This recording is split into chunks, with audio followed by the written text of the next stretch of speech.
Hello, everybody, and welcome to another special of COVID-19 in the wrestling world. It's been well over a month since our last discussion, and we have a lot to get through here today. So, thank you for tuning in. Jim Boy Star and Josiah are here with me to discuss everything and, well, pretty much anything going on right now in wrestling and in our lives.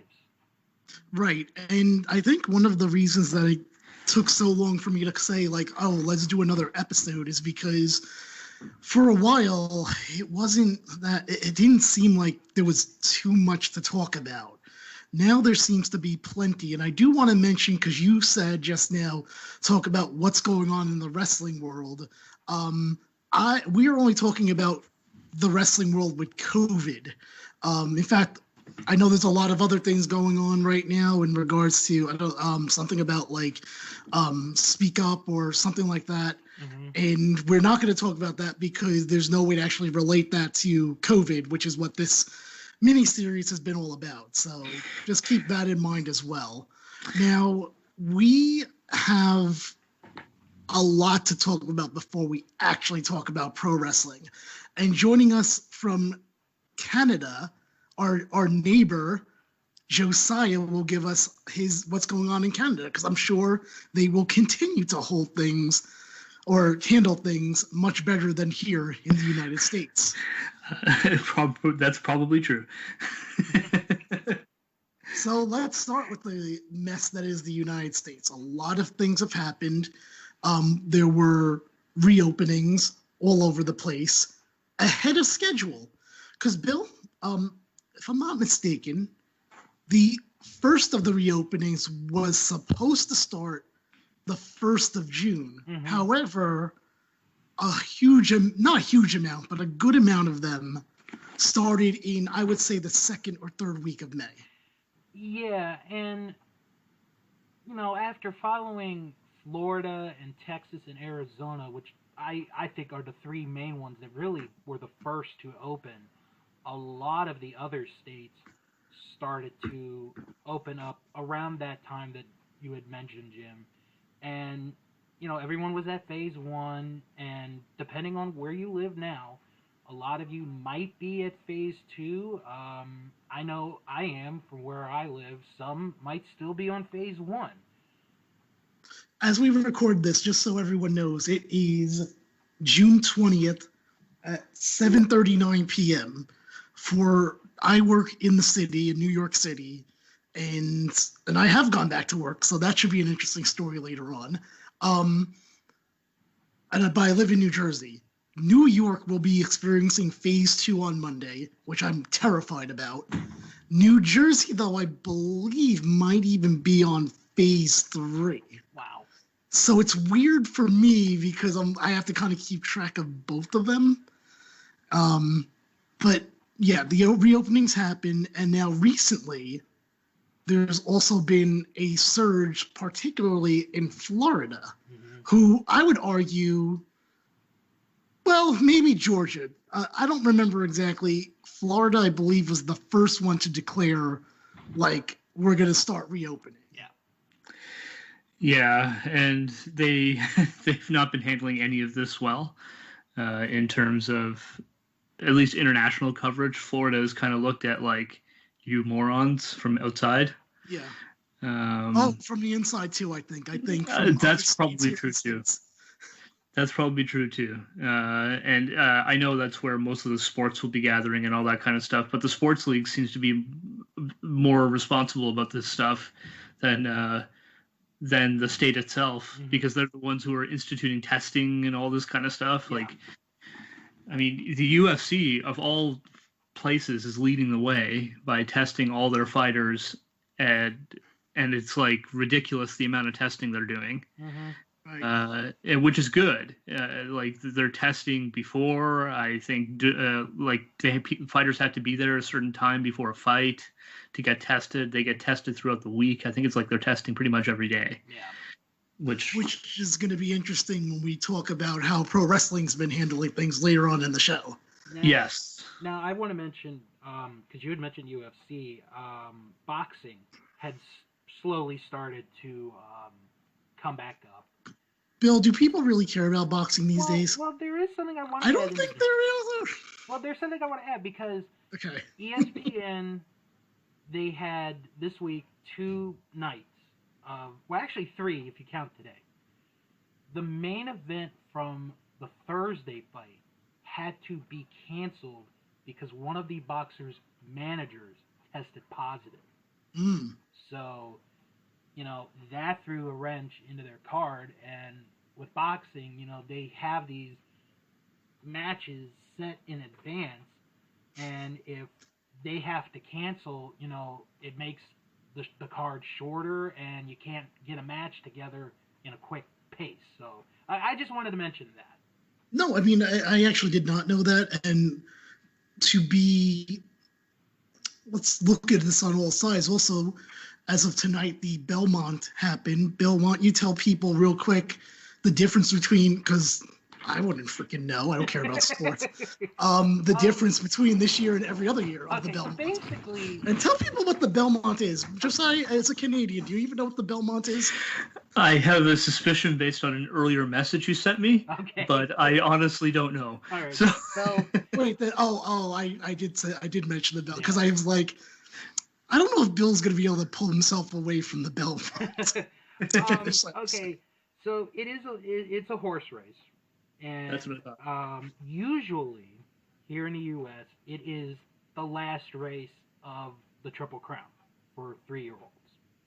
And traditionally, it usually happens on the first or second weekend of June, depending on how the calendar falls.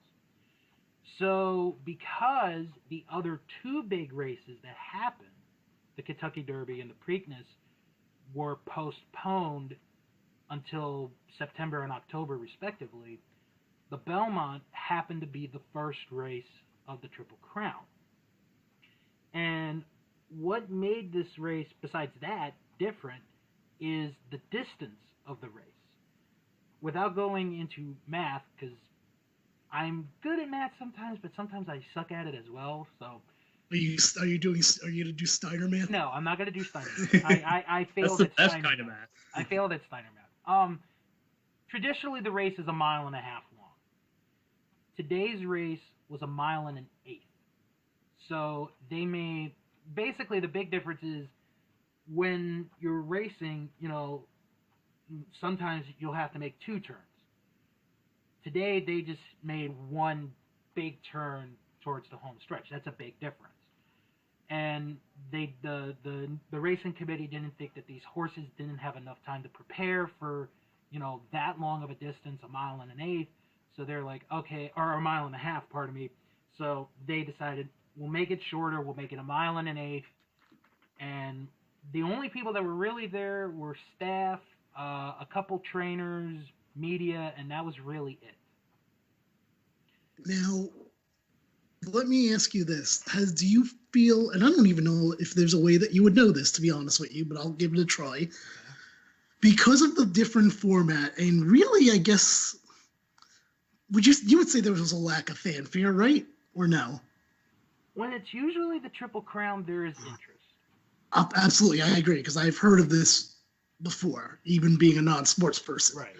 Would you say, if you, and again, you might not know this, Bill, that not many, because when I think of horse racing, I automatically think to people betting on horses. Mm-hmm. Do you think that was down, like the betting aspect of things, or? It might be a little bit down, but I don't think it was down like tremendously, mm-hmm. because of how, we have apps these days and you can bet, depending on the state, like if you live in New Jersey or New York, I'm just using those as an example. Yeah. You could bet there. I know there are some states that are starting to open up on betting sports in general. I think it may have gone down a little bit. I think I bring it up only because I feel like if there was less interest, then there would be less betting. But maybe I'm wrong in that assumption. But you have. By the way, who's the winner again? Because I know that it's my cousin's pick. That Tis the Law. Yeah. Okay. He's going to win the Triple Crown, folks. You heard it here first. He will win the Triple Crown this year. So yeah, that's another aspect of things we've heard. Just kind of relate. We might as well go through the sports thing because it is related to the United States and the reopening. Yeah. We've heard the NBA is going to be playing in Florida, as it was mentioned before. I still think there should be Disney characters in the audience. I'm pulling for you, Jim. Space Jam. I really want that. That would be so great. Like to see a real life Space Jam and Stitch and Cinderella cheering different teams. You know what, Jim? In Korea, they recently placed stuffed animals in the stands. So if they can't get like the mascots, they could do like stuffed toys of the Disney characters. Well, I don't know where I heard this, and maybe it's not even true, but I thought somewhere in the world, some country started using sex dolls. Yep, that's true. I've heard that. I don't remember where it was, but apparently they did. So you know what? In the grand scheme of things, whether it's sex dolls or Disney characters, people are finding ways to really try to open up in some way to get some kind of steps back to normal. And I bring this up because then you have things that are happening right as we're recording this. There's a rally for the Trump campaign going on in Tulsa.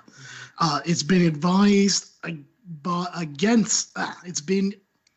Bill, help me say what I'm saying. I know you know what I'm saying. Basically, a lot of people have advised others, do not go to this. Including a top official, I believe, in the health department of Tulsa. Yeah, because of the risk. And the rally, like Trump and the rally people were like, come, you don't have to wear a mask. You could sign a waiver saying, if you get sick, you don't blame us. That's interesting, the waiver thing. I thought. I'm very interested in how that's going. Or how that, like how many people were maybe dissuaded because of that. Mm-hmm. So we might be talking about WWE or AEW later in this show, and then we might have breaking news from the Tulsa rally. Because who knows what's going on. Pence is speaking, so. Okay, so it's begun. Yeah. Okay. I like it. It's begun. It's begun. with foreboding. Now, as someone looking on the outside, Josiah, how much of this do you know? Because all the stuff we just mentioned, the NBA, the Belmont, the Trump rally, how much of this do you know is going on here in the States, being from Canada? Oh, pretty much all of it. I didn't know the horse racing because I don't follow horse racing, but I do know what the Triple Crown is and stuff like that. That always makes the news here and all that. So I would have expected I've heard something about it eventually. But all of this is stuff that I was aware of, and I don't even watch the news, and I was aware of it, which should tell you exactly how prominent the news is spreading in this regard. But yeah, our Canadian news will be covering most of that stuff. And the NBA is very popular in Canada as well. Plus, it was invented by a Canadian, so, we got to follow it. I don't think I knew that. Also, it should be, and I definitely don't mean to leave this out. On the other side of things, there have been protests from the Black Lives Matter group throughout the United States. I believe, there's still some groups, I believe, even right now that are still doing it, but their strongest was probably like a period of 2 weeks. Yeah. And of course that brought concerns as far as, you're all supposed to stay home. In some ways, some of the same concerns as the Trump rally that's happening. But the thing is, to me, I was like, I can't really blame them. They're staying up for what's right. And you know what? Maybe I just wish them the best because, they're standing up for what they believe in, and I applaud that. Mm-hmm. But at the same time, when you look at it as a COVID thing, yes, that's a reason to get nervous as well. Go ahead, Josiah. Yeah, so we had similar protests here. They are still going on in parts because our police, while I will say that it is probably better prepared than the United States in many ways, and you hear less instances of those things happening. Mm-hmm. It still exists here. Okay. It absolutely does, particularly in relation with the original people here, the Aboriginals. and that population, and there have been some people who have been shot and died recently by cops. And there is an obvious problem with racism in Canada in that regard.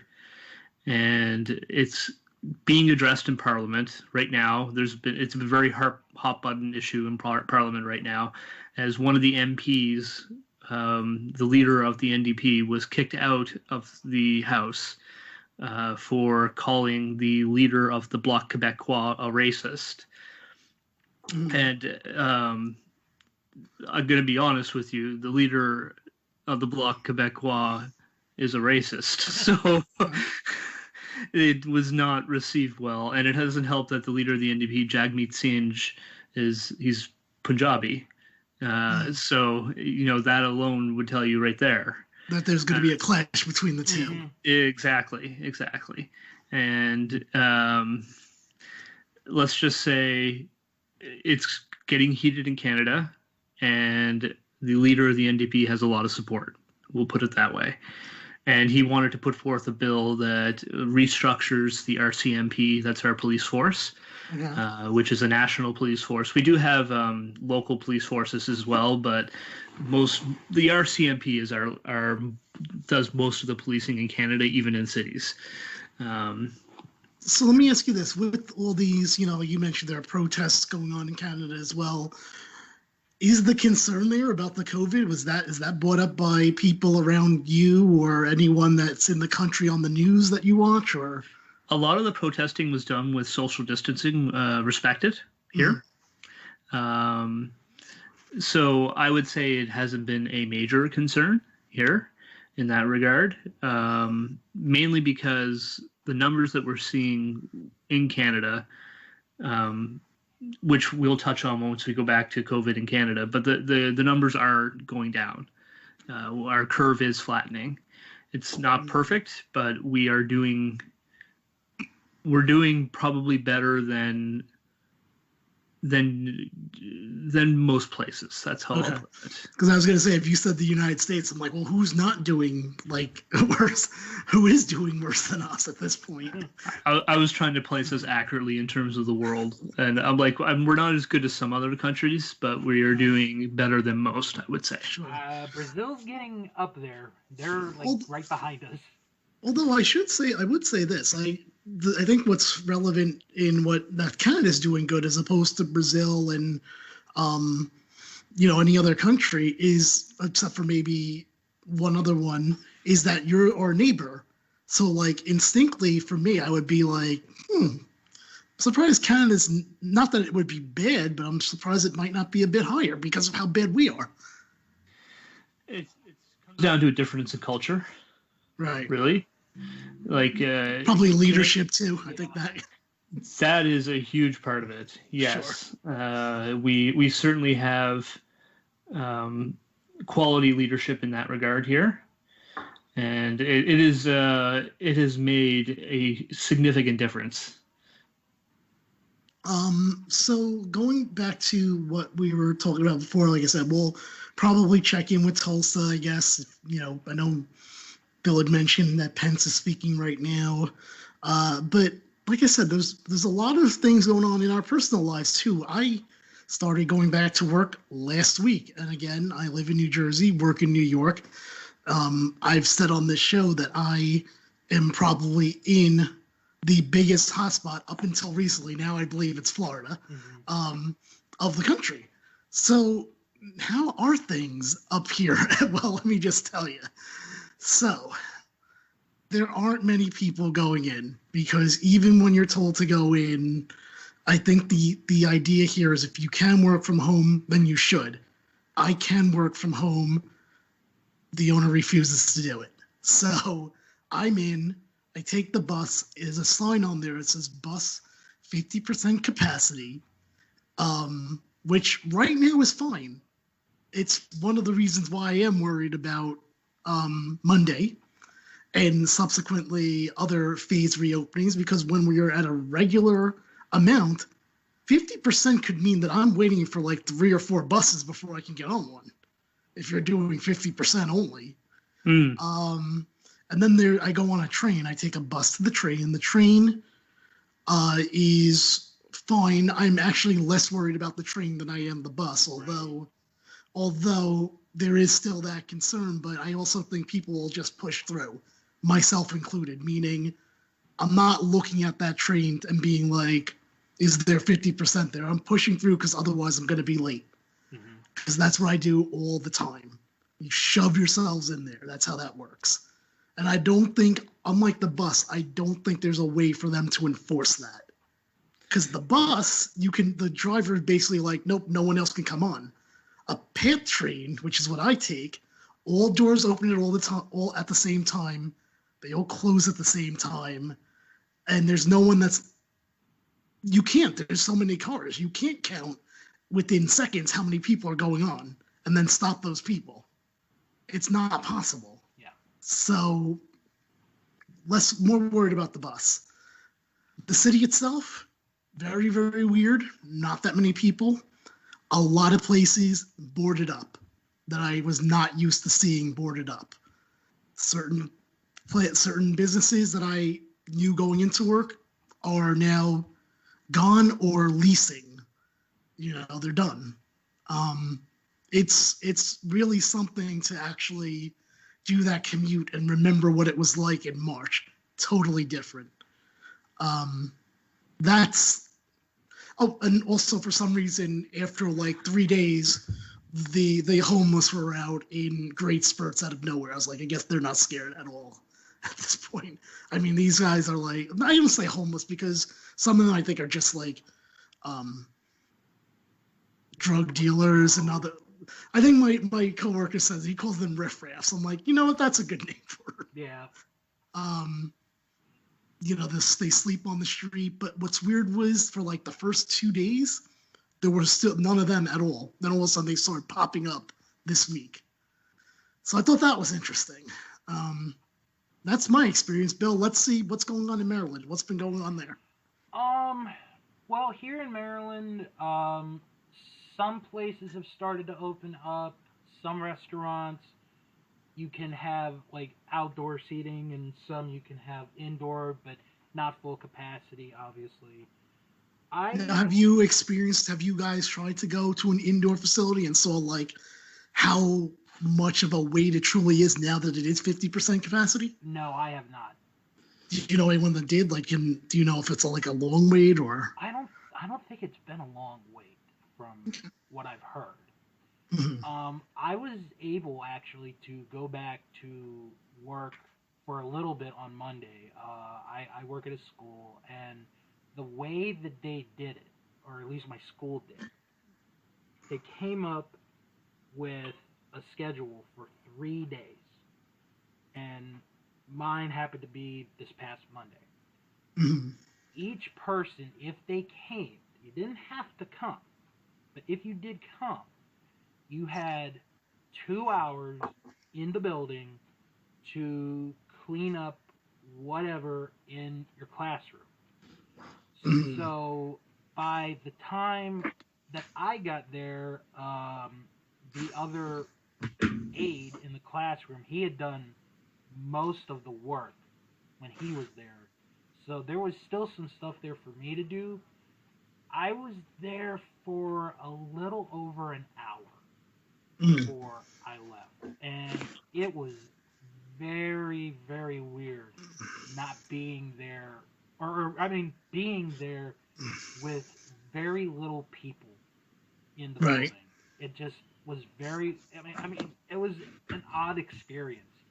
But I was able to get a couple things moved, put away, clean up a little bit, throw some stuff out in the trash, and that was really it, because the teacher said, leave the boards alone, leave the stuff hanging up, leave names up. So, that's what we did, and it was a very interesting experience. I'll say that.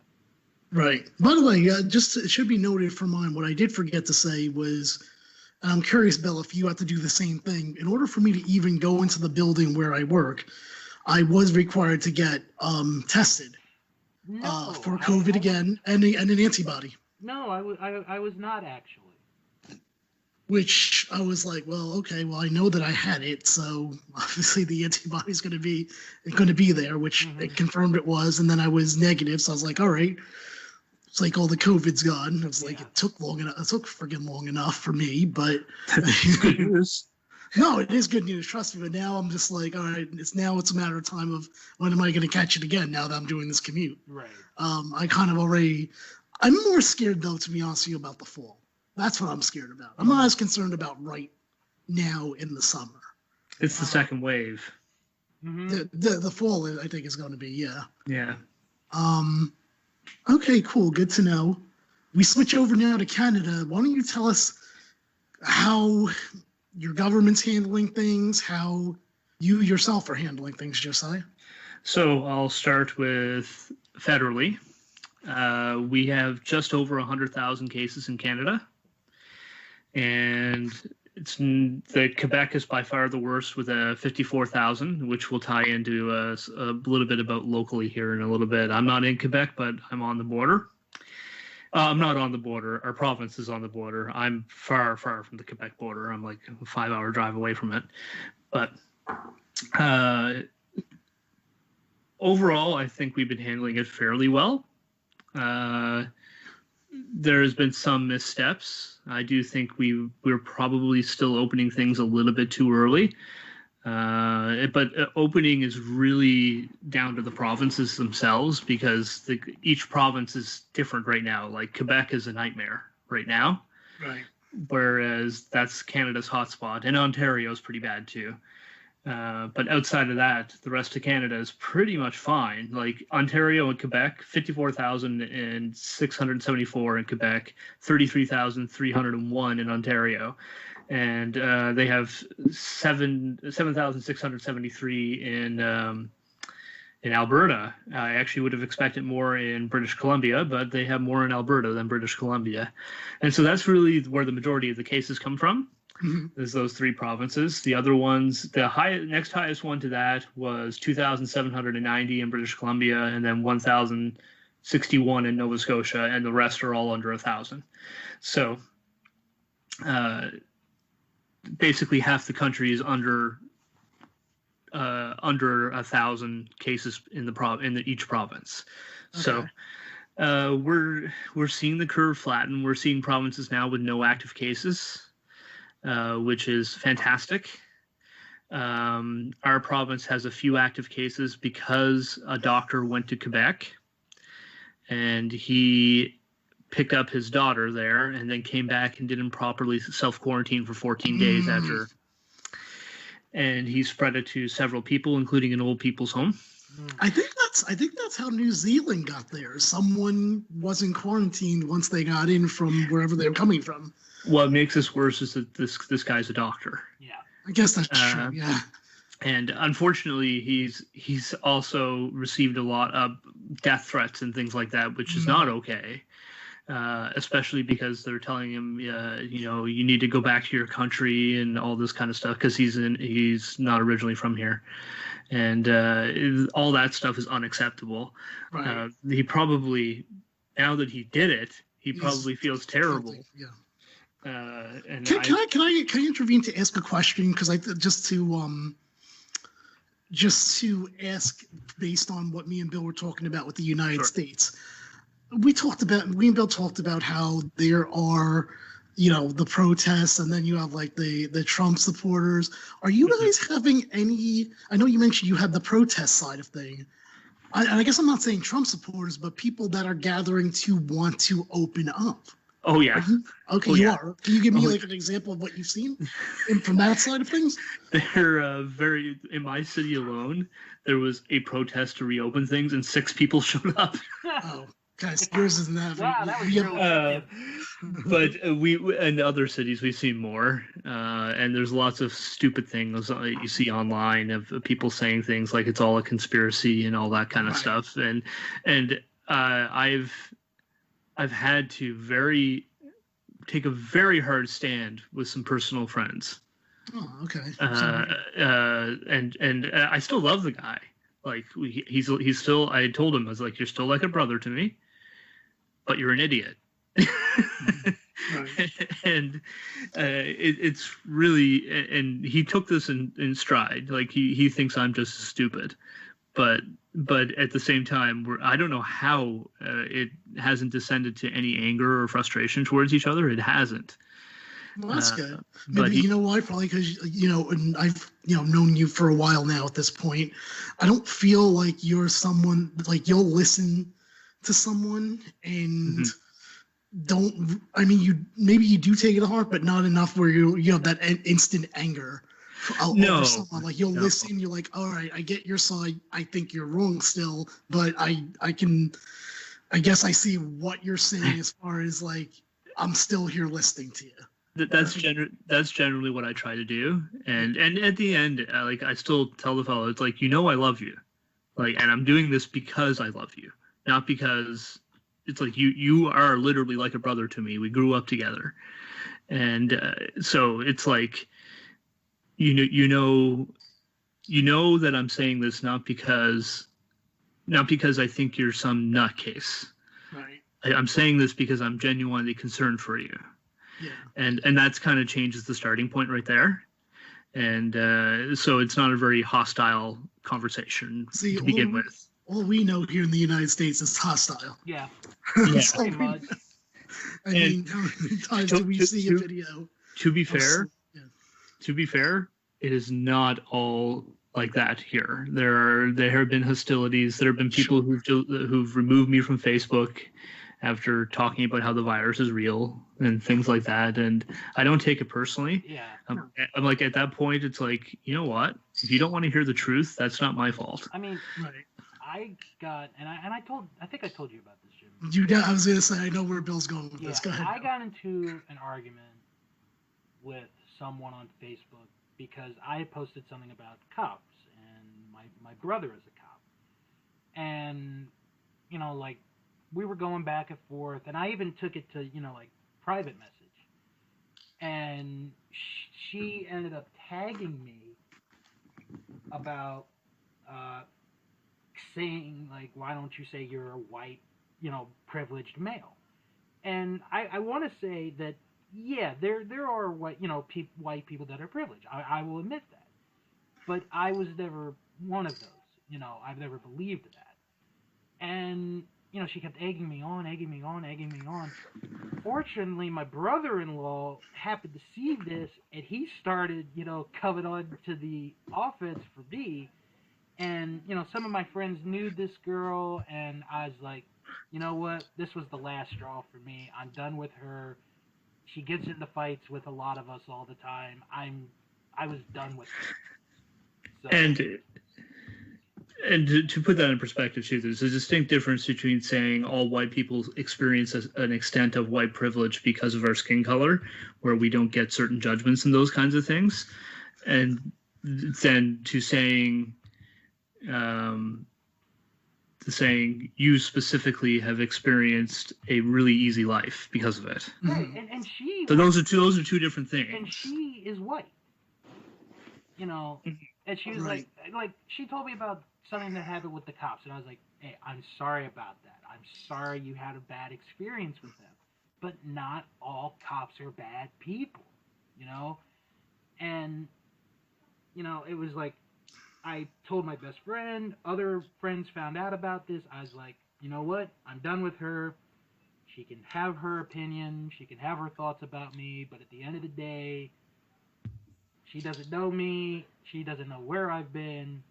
So, and then I almost got into an argument with another person, but we talked about it, on DM, person to person, and we settled down. So at least I was able to keep one person instead of losing two. But I was fine losing the person because she was just a nasty person at times. Well, and again, that's different too than saying because there are obvious systemic issues with racism. Mm-hmm. built into the police force and things like that. Right. It doesn't necessarily mean all cops are racist. No, of course not. But there are systemic issues built in that lead to these things happening. Right. And those things do need to be addressed. And I'm glad to see things like the protests and whatnot happening to address that. Right, which is why, when kind of bringing this back to COVID, that's why I'm not as mad about the protests, like I said, because of the fact that they're necessary. Right. They were the right thing. Yeah. The right thing to do. Whereas having a rally in Tulsa that's going on right now is doesn't need to happen. Oh, he has. Oh, great. Please keep it on so we can see what he has to say for himself, since we're still talking about this. See if I can put it on closed caption. Well, I mean, you can always check I'm sure the news is going to have the highlights too, so just keep an eye on the news too. So my thing is this: I still build the same. I remember when he told me this, I was like, the thing that I never understand, and this is not really related so much to the police system or COVID, is some people say, "Why did you unfollow me?" I'm like, I don't think anyone's ever owed an answer to that, because I'm just like, it's on social media. Who cares? Plus, it's your social media. You can follow do what you want. I can tell you right now, I 100% have unfollowed people for saying a nice thing about Triple H. He has. So you just have to catch me at the right mood. So, and then I'll just unfollow you. What, like, oh, what, you think Goldberg's the best? Unfollow. I gotta try that. And you know what? No one's owed an explanation to any of this. Like, well, that explains why you unfollowed me when I tweeted out how much I think Goldberg's awesome. You know what? Because you've come on the show with us and just given us a broader world view of things, particularly in Canada. I'll probably just mute you so I don't actually have to see, but I'm still following you. I feel so privileged. Thank you. That's my point. I never understand the person that's like, why did you unfollow me? Why do you care? Yeah, exactly. I never understood that. Well, some people are obsessed with social media numbers. Right, I guess. But okay, going back to Canada. So, what about your daily life? What's been going on since about a month and a half ago, really? Yeah, so my daily life hasn't changed too much. I have ventured out to shop a bit more. I went to a very isolated beach with some friends today. Okay. But the beach itself, it's still, there's no like anything open around it. It was just we can go down to the beach and hang out, and that was fun. But I just saw the message from Bill. I'm not even paying attention. I'll get in the joke later on, I guess. But how much, Josiah, are you learning about the States? Like, meaning here? What's the? Not much. Oh God, I just read it too. I'm gonna read it because it has to do with the show. So Bill wrote, right now he's clapping as they are playing "I'm Proud to Be an American." Yep. Well, that's what's happening right now in Tulsa. Yeah, all you need is "Real American" by Hulk Hogan's theme to start playing.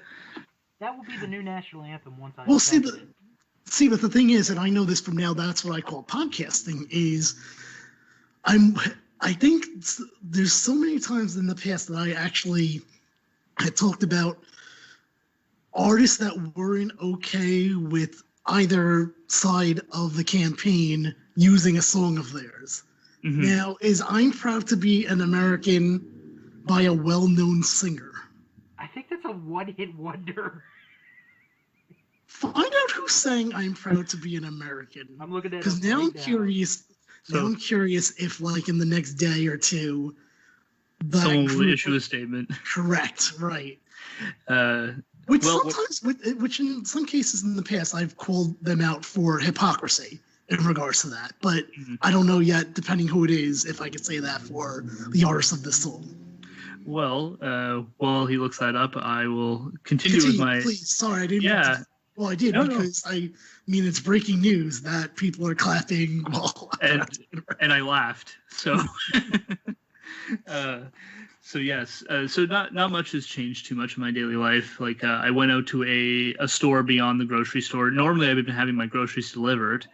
But I went out to a store beyond a grocery store to buy a desk chair for myself. So, and I still wear my mask when I go out and stuff like that. So I am I really, the outside of that, I only go to the pharmacy to if I need to pick up some medication or anything like that. I don't do a whole lot outside of that. And I kind of we kind of have like a multi-house bubble now that you're allowed to be a part of. And basically, you're allowed to have 10 people within your bubble that you visit frequently. I remember you mentioning the bubble thing in a previous episode. It's expanded from 2 households to 10 people now. So I've been able to see some of my friends again, which I cannot even begin to tell you.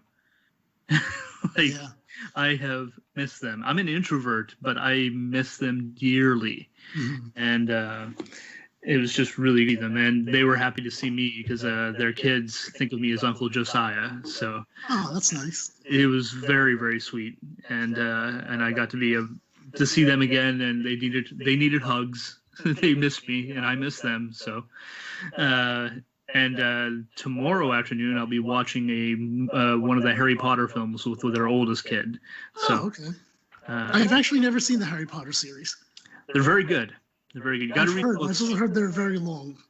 You have to read the books too, though. That's I don't read books. So I can't believe I forgot to mention this because this is actually a very big COVID thing that I experienced. I don't know if I mentioned it in this show or not. I might mention it off the air. I don't remember. That my stepfather recently passed away, and we had to do a funeral in a COVID world. So what that was is you're allowed 10 people. Luckily, right before we actually had the funeral, it was increased to, I believe it was 20 at a time. Now, I don't know if they were really enforcing that. I mean, certainly there were representatives from the funeral home there, but it's not like I saw someone going around like trying to count numbers. Personally, if we were over 20 people, it would have been at a very minimal time.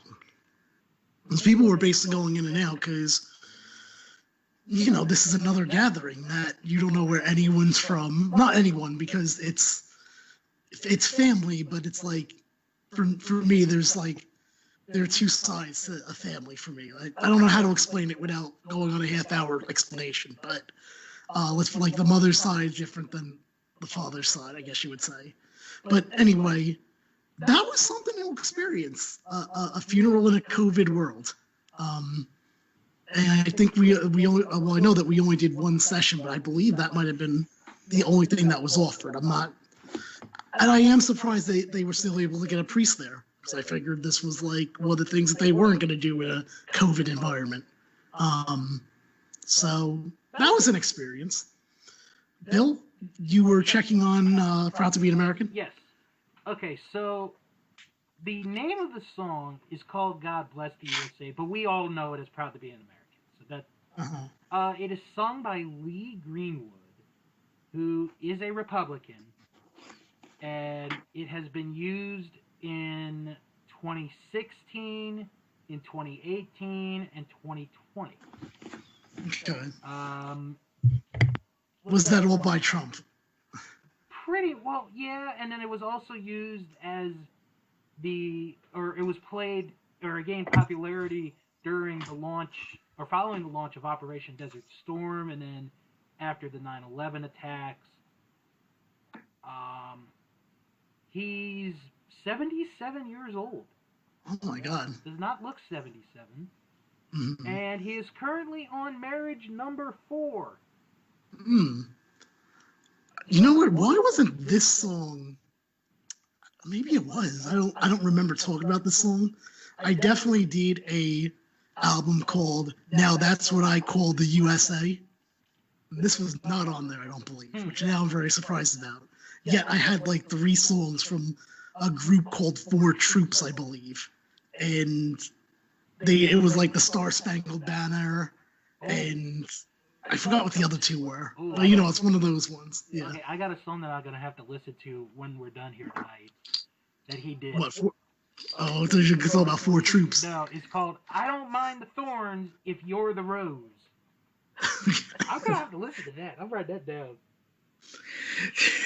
So we'll see. I don't think your person's going that guy's going to make a statement the next day. I think he's probably okay with it. And now I'm curious what in the world those other songs were. I'll look that up in just a second. Josiah, please continue about how Canada is looking at the United States right now.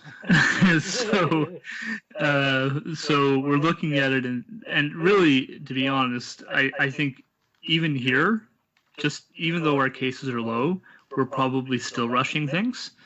We saw a little surge of cases, like I said, from that doctor. And unfortunately, I think we're still rushing things a little bit. Our province has just cleared people to play summer sports again, which worries me because you can't test on local leagues.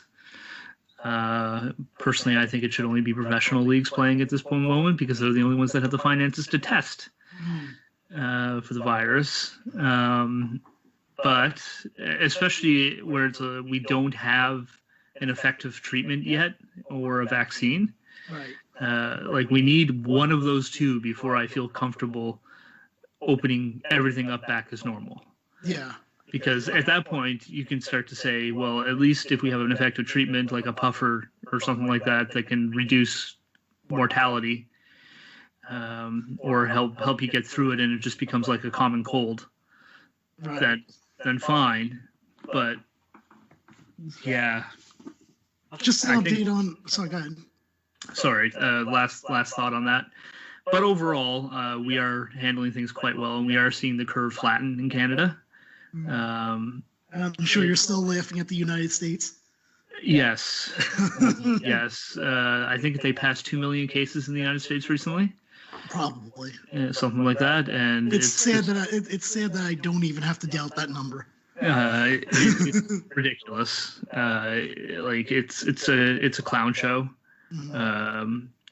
It's just a complete mismanagement of everything. Just a complete disaster from our perspective on the outside. No, I'm pretty sure the rest of the world too. Just an update, by the way, on that song of Now That's What I Call the USA, the Patriotic Country collection that I did. Apparently I did talk about the song. There it is. Lee Greenwood, God Bless the USA. Well, I just found out that there's at least 4 other versions of that song. Well, I did the Lee Greenwood one apparently, and I guess it did not stick. I mean, to be fair, at this point, I've done so many episodes of Now That's What I Call Podcasting. I definitely have talked about over 120 songs of it since the beginning of that show. However, like I said, I remembered 4 Troops, where they did Courtesy of the Red, White, and Blue, and they did the Star Spangled Banner, which was a bonus track. Well, there's a Beyonce version of this song. What? She would not allow it. What? God Bless the U.S. or Proud to be American? She wouldn't let Trump use it. Nope.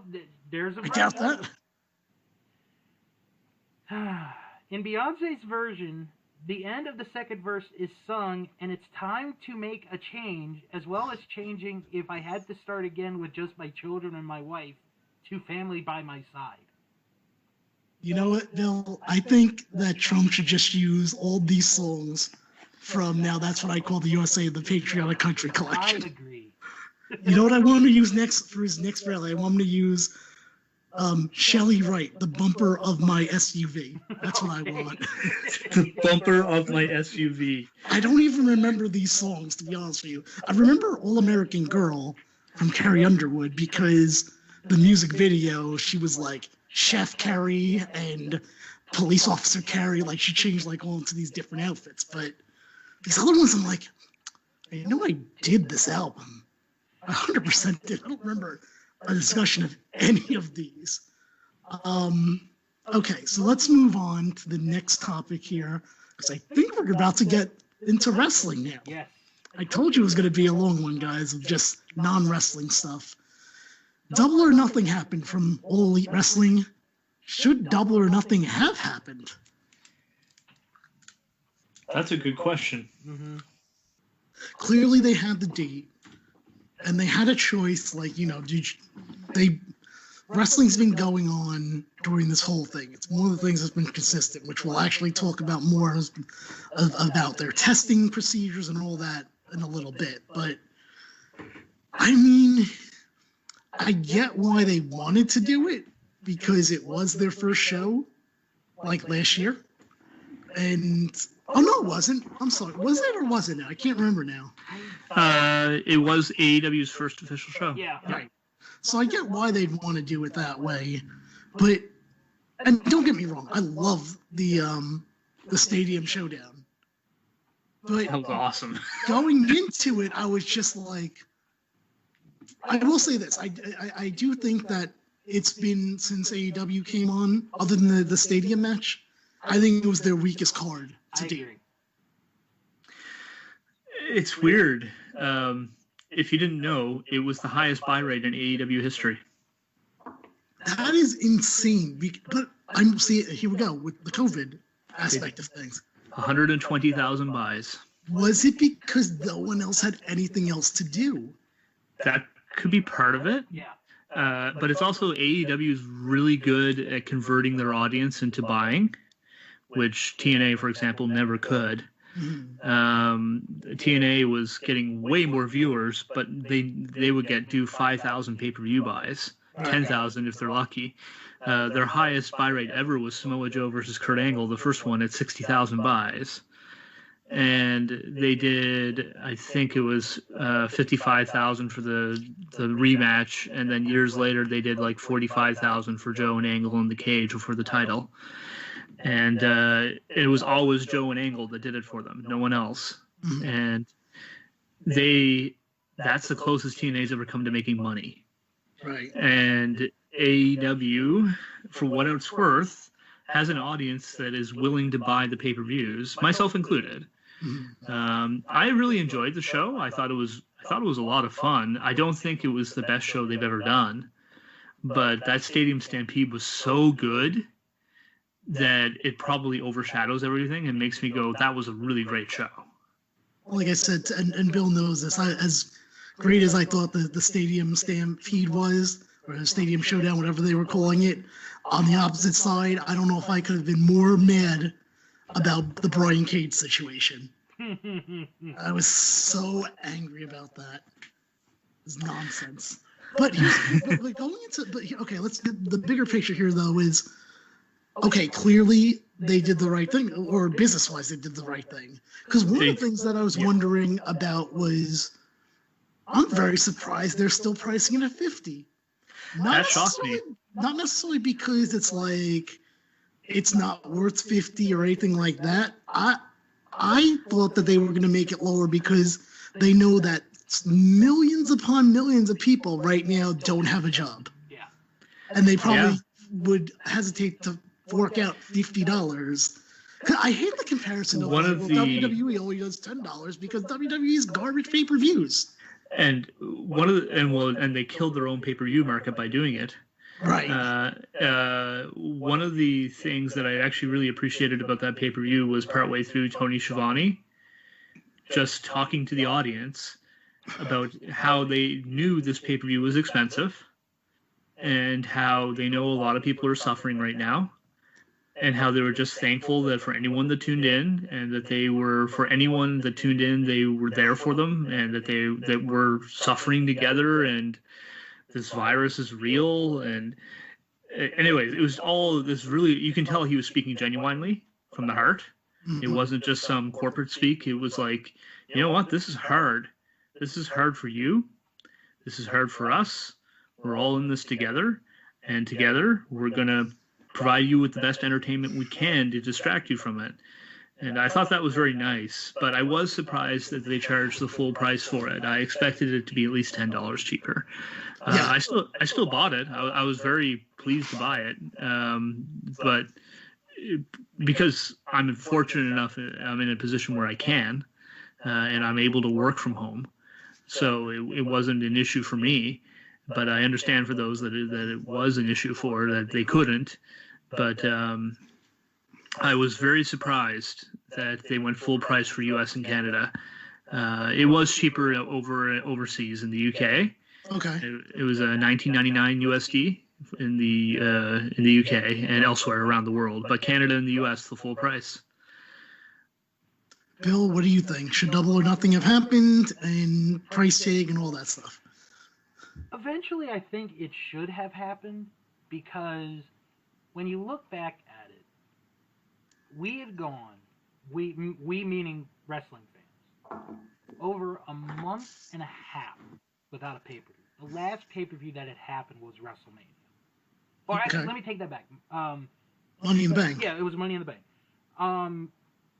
But still, you hadn't really had a lot of pay-per-views that had happened since the pandemic started. I mean, Impact had to cancel theirs. Ring of Honor's canceled 2 pay-per-views. And I think, in a way, you needed to have an alternative, which is what AEW is right now. Sure. And I think they should have lowered the price. I think if they had done $10, I don't think it would have hurt them at the end of the day. I mean, $10 is $10. It's not like they were going to lower it to $5.99, or some price, where it would have hurt them financially in the short run. I think a $10 drop would have been fine, but ultimately it ended up being, for the most part, a good show with a fantastic main event. How mad were you about Brian Cage, Bill? Not nearly as mad as you. I was a little disappointed, but not to the point where I wanted to throw everything around. So I'm going to use this opportunity as a cheap plug to my new series that is that's website exclusive, that called WW Free. And what that is I'm doing a watch along with something free on the WWE Network, and we did the first one, which was Backlash 2003 with Bill, and I think one of the things is I called Rowdy Ross during the event and was like, Ross, I need to ask you a really important question. Who's more overpushed, for no good reason, Karrion Kross or Brian Cage? And now, Josiah, I ask you that same question. Ooh, I'm kind of okay with both pushes. Oh, I'm going to be honest. Brian Cage is going to get beat by Jon Moxley. He's not winning the title. That's like the only reason I'm okay with it, because if he loses and he goes away from the promotion, I'm good with it. Oh, he's not going to go away, sadly. You must really not like Brian Cage. I just don't like how that was booked. It was very WWE-like. Okay, that's fair. I think that's fair.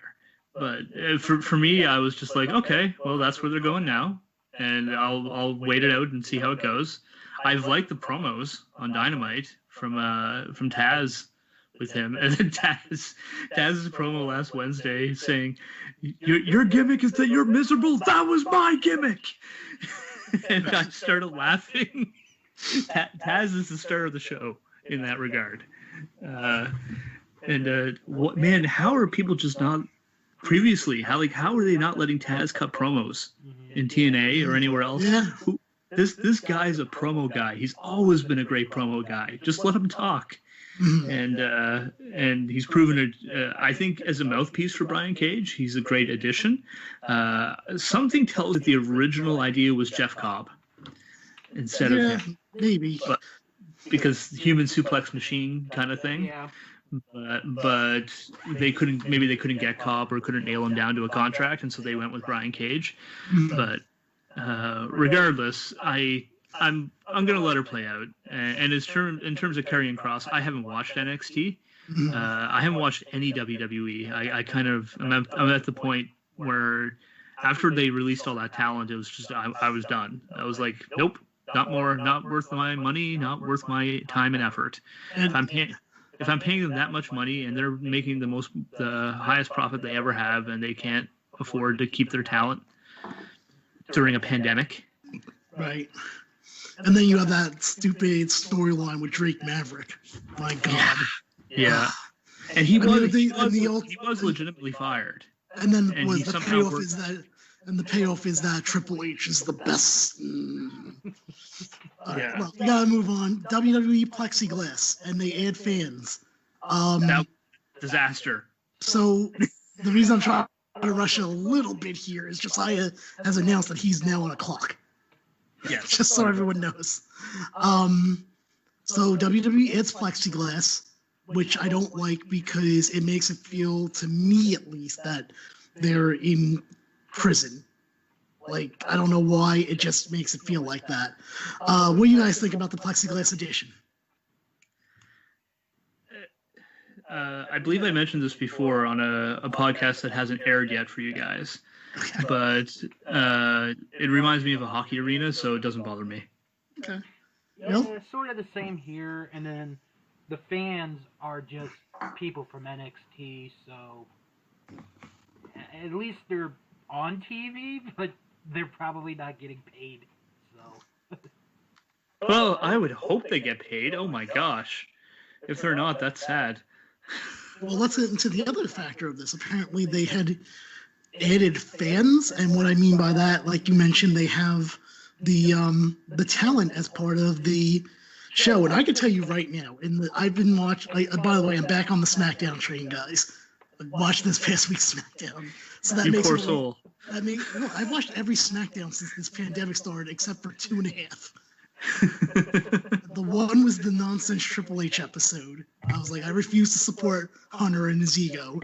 And then the other one was obviously my stepfather's funeral was on a Friday, and it kind of ran into that. Like, I wasn't going to say to everyone, guys, all right, I got to go watch SmackDown. So that was the second one. And the only other one I missed was because I thought my DVR was going and it wasn't. So I was like, all right, I guess I'll watch the last hour on live. Yeah. But I did watch this past Friday. I'm getting on my last wit's end with this. And I can tell you right now, I think it's because of the addition of the fans. I definitely prefer no fans at these shows for WWE. One of the things that popped into my mind that I remember where I was just like, oh, fuck these people, was during the I told you this, Bill, so help me out. The Keith Lee Johnny Gargano match at NXT TakeOver in your house. Yes. When they did, all of a sudden the people in the crowd started doing Gargano sucks to the John Cena song, and I'm like, what the fuck is this? I was like, I hate this. And now I'm noticing it more in when I watched SmackDown this Friday. I was just like, I hate these people in the crowd. So I definitely prefer no fans for a WWE show. That's 100% official now. I was going to say, part of the problem is that they're being produced. Well, we had talked about that, I believe, Bill, at some point. I don't remember when we talked about it. I'm pretty sure it aired whenever we did. That my thing was, I'm waiting for them to announce, like, who the floor manager is.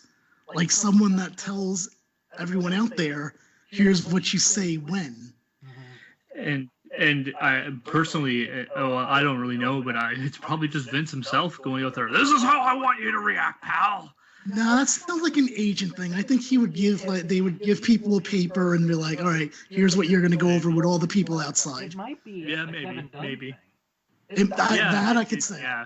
I could see it being Kevin Dunn. Bill, what do you think about the quote unquote fans and that whole situation? Since Josiah doesn't watch. To a degree, I think it hurts the product, to an extent. Because you have people that work, they're NXT people. Some of them we've seen on TV.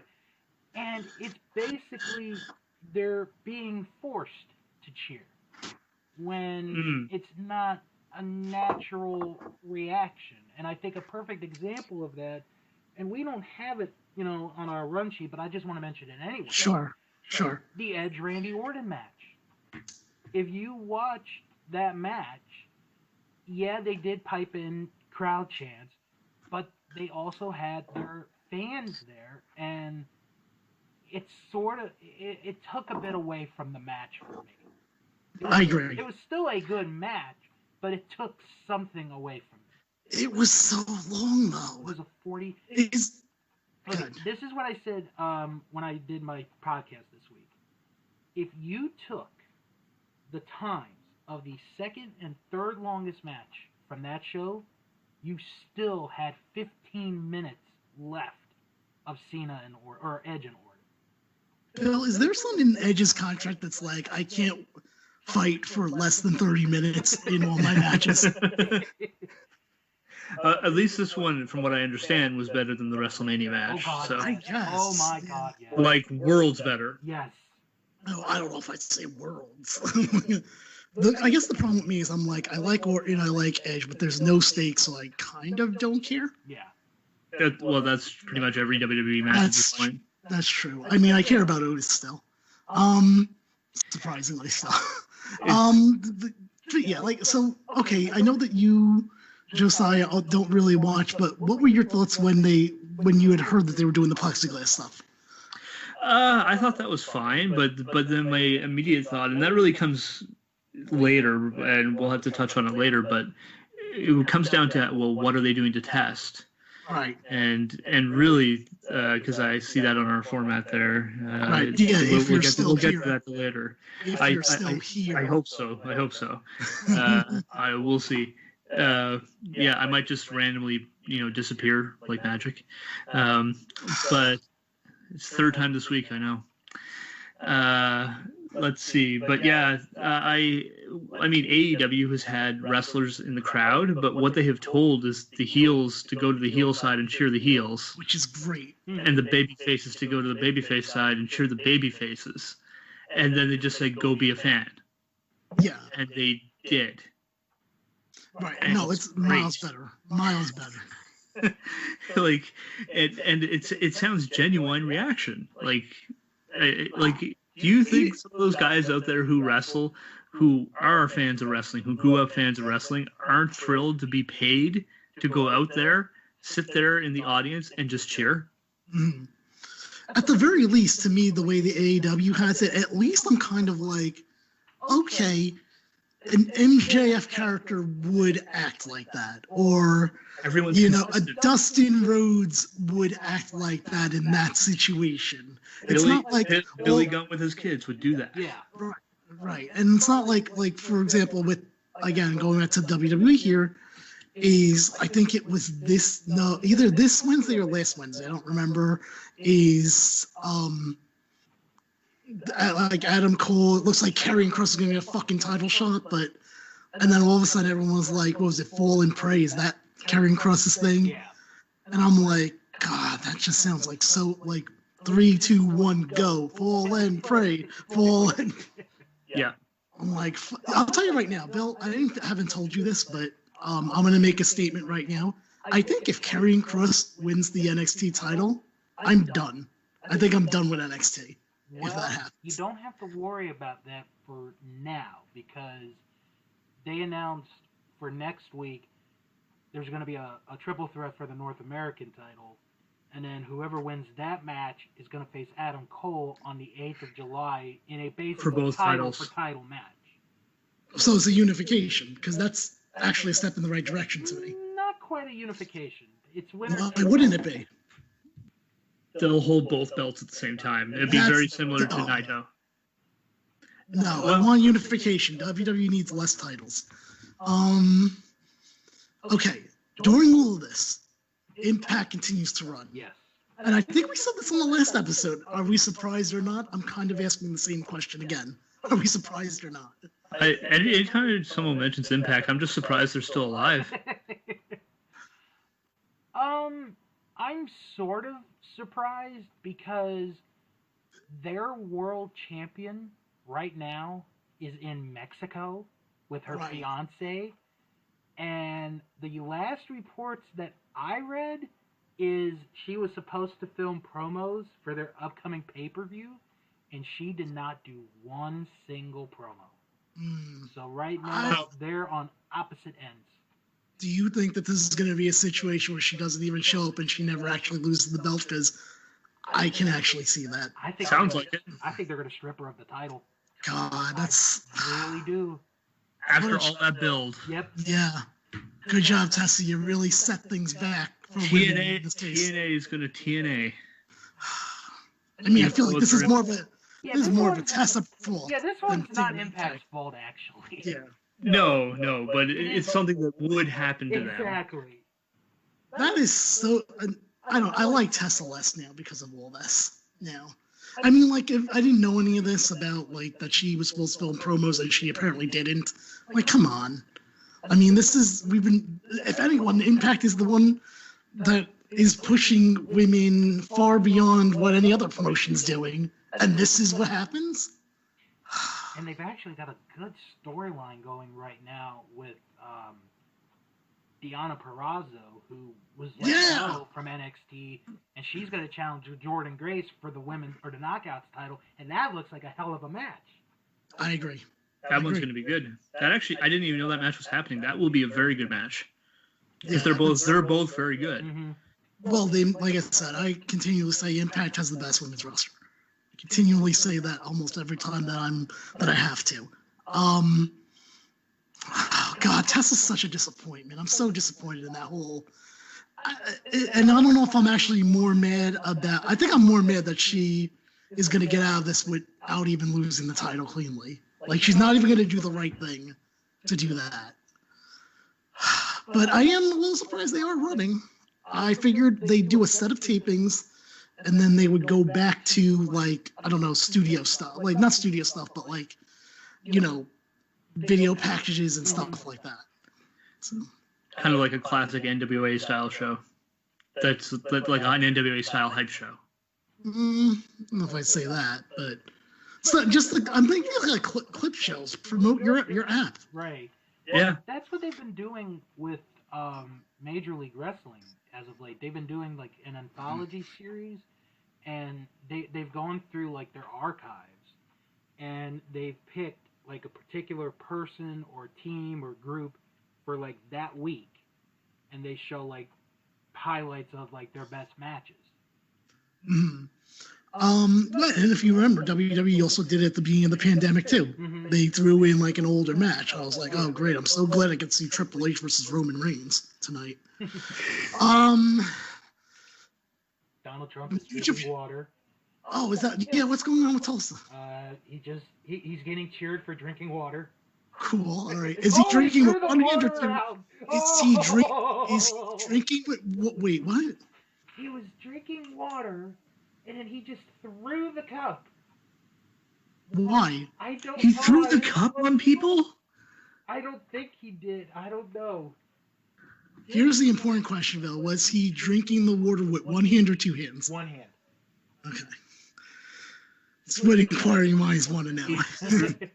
If he splashed people with water that he drank from, and he has the virus. Okay, actually, those people have the virus now. I'm looking at it, and there was nobody near him when he threw it, because he threw it sort of like sideways, so... But we're missing the point of why did you even throw it? I have no idea. I'm Donald Trump, pal! Sorry. I can do whatever I want. I can drink water while I'm in the middle of a speech. Throw it. It'll be phenomenal. Wow. It's some good news. New Japan Pro Wrestling is back. Yes. And it's great. Is it? Because now I have not seen the New Japan stuff, so I cannot judge the content. But how is that with no crowd, from what I understand? Fantastic. Okay. Fantastic. I'm sure you watched it. I actually haven't had a chance. I've been meaning to. Wow, what kind of New Japan fan are you? I know, I'm terrible. I won't spoil them on you. Spoil it. Let's just say the fact that they treat it like a fight when they go out there really helps. Like it's one of those things where we talked about at the start of this in one of our early COVID episodes, and how WWE's in-ring style is hurt by no fans in some ways because it's so dependent upon the audience and it's such a formula that they have. Whereas New Japan, there's no formula. You just go out there and you do what's best for that match, and the wrestlers are taught to wrestle like it's a real fight, even though they're not hurting each other. But that's what it's supposed to look like. It's supposed to look real. And so you go out there and you're watching it and you're like, I'm just watching a fight between two guys in an empty arena. Cool. And they end up having, it's a completely different formula style of match, because it's designed from the ground up differently than what you would get in even any American wrestling. And there's a match coming up between Minoru Suzuki and Yuji Nagata that you must see. That I will say. And what I also like about how New Japan is doing this is the way they've scheduled like the matches. They have 5 matches for like each show. That's it. Each show is about 2 hours and 15 minutes. Maybe 2 hours and a half, 2.5 hours, and it's perfect. Yeah. And it also helps too. Speaking about their return, they are testing everyone for the virus. Okay. They are performing tests on all their athletes, very similar to how AEW is doing it. When they introduce fans, and they're going to introduce fans in July, they have talked about that. It's going to be 30% capacity at first, I believe, and it's going to be social distance, and everyone has to wear a mask, and everyone's temperature tested at the door, and all this kind of stuff, which is entirely different from what you would get, for example, in what other responses have been with other companies. Right. Well, we're going to get to that. That's the next topic, unless you decide to leave us within the next few minutes. I have a question, though, about, and this is going to be a question for when WWE and AEW allows fans as well. And it might even be more of a question for the place you bought your ticket. Because I'm just thinking this right now. What if you're non-symptomatic, right? And they go and they test you, and somehow they get the results right there, and you're positive, so they don't let you in. Do you get a refund? Because I can tell you right now, here in the United States, apparently Ticketmaster is fighting people like hell to get that refund. And they shouldn't be. You should get a refund. Personally, I think you should get a refund in that regard. See, it's weird because at the same time, I'm like, why is it the promotion's responsibility that, I don't know, like it's a really weird situation. It's not the promotion's responsibility that you're sick. That's true. That's true. I just think it would be a good way to earn favor with your audience to do that. Because now you have a ticket that's unsold, and now you just lost revenue that you cannot get back. Yeah. That's true. I mean, I don't know if there's a right answer, to be honest with you. I think there probably pro is. Wrestling and probably concerts and concerts and such that come back should not rely on a live gate. I agree. They should assume that you're not going to get much, if anything, from a live gate. That's the only thing that I can kind of say. Wrestling's been running, so they shouldn't really be that surprised by it, to be honest with you. And well, most national promotions at this point run on TV money anyways. Right. So, Bill, what do you think about New Japan all in all? Like, they're back, they're getting fans in July. What do you think? I think they're doing the right thing. The way they're doing it, the way it's set up, I think they're in a perfect position right now. And this is something that I think every promotion, not only in the United States, but I think every promotion in the world should follow this protocol right here. Because I can tell you today, Jim, your brand new favorite promotion, Game Changer Wrestling, Ooh, okay. had their first show back today in Indiana. I haven't seen any like pictures or anything of the show. There was, from what I understand, there was outside and there was social distancing. From what I understand, Was John Cena tested? And by the way, guys, that's gonna be a joke for like the New Year's Revolution episode that's coming up. Which is right around the corner, I think. It is. It's the 28th. I'm pretty sure about that. Oh, I can't wait to kill that joke over and over again. All right, before it even airs. Yep.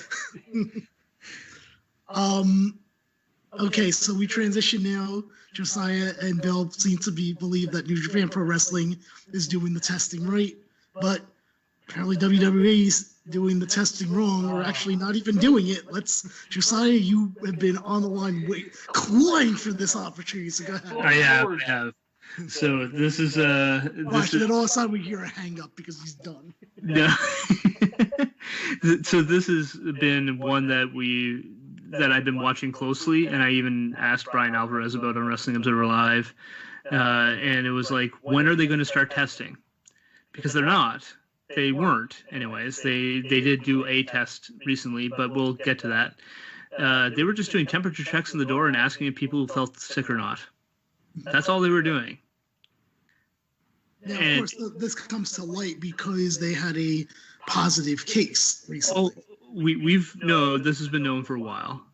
This one part here, and before the positive case, I asked that like a week before the positive case, and then they got the positive case of someone in the audience, a developmental talent that was interacting with people on the June 9th taping, and at that point you have to ask, well, okay, what are you going to do?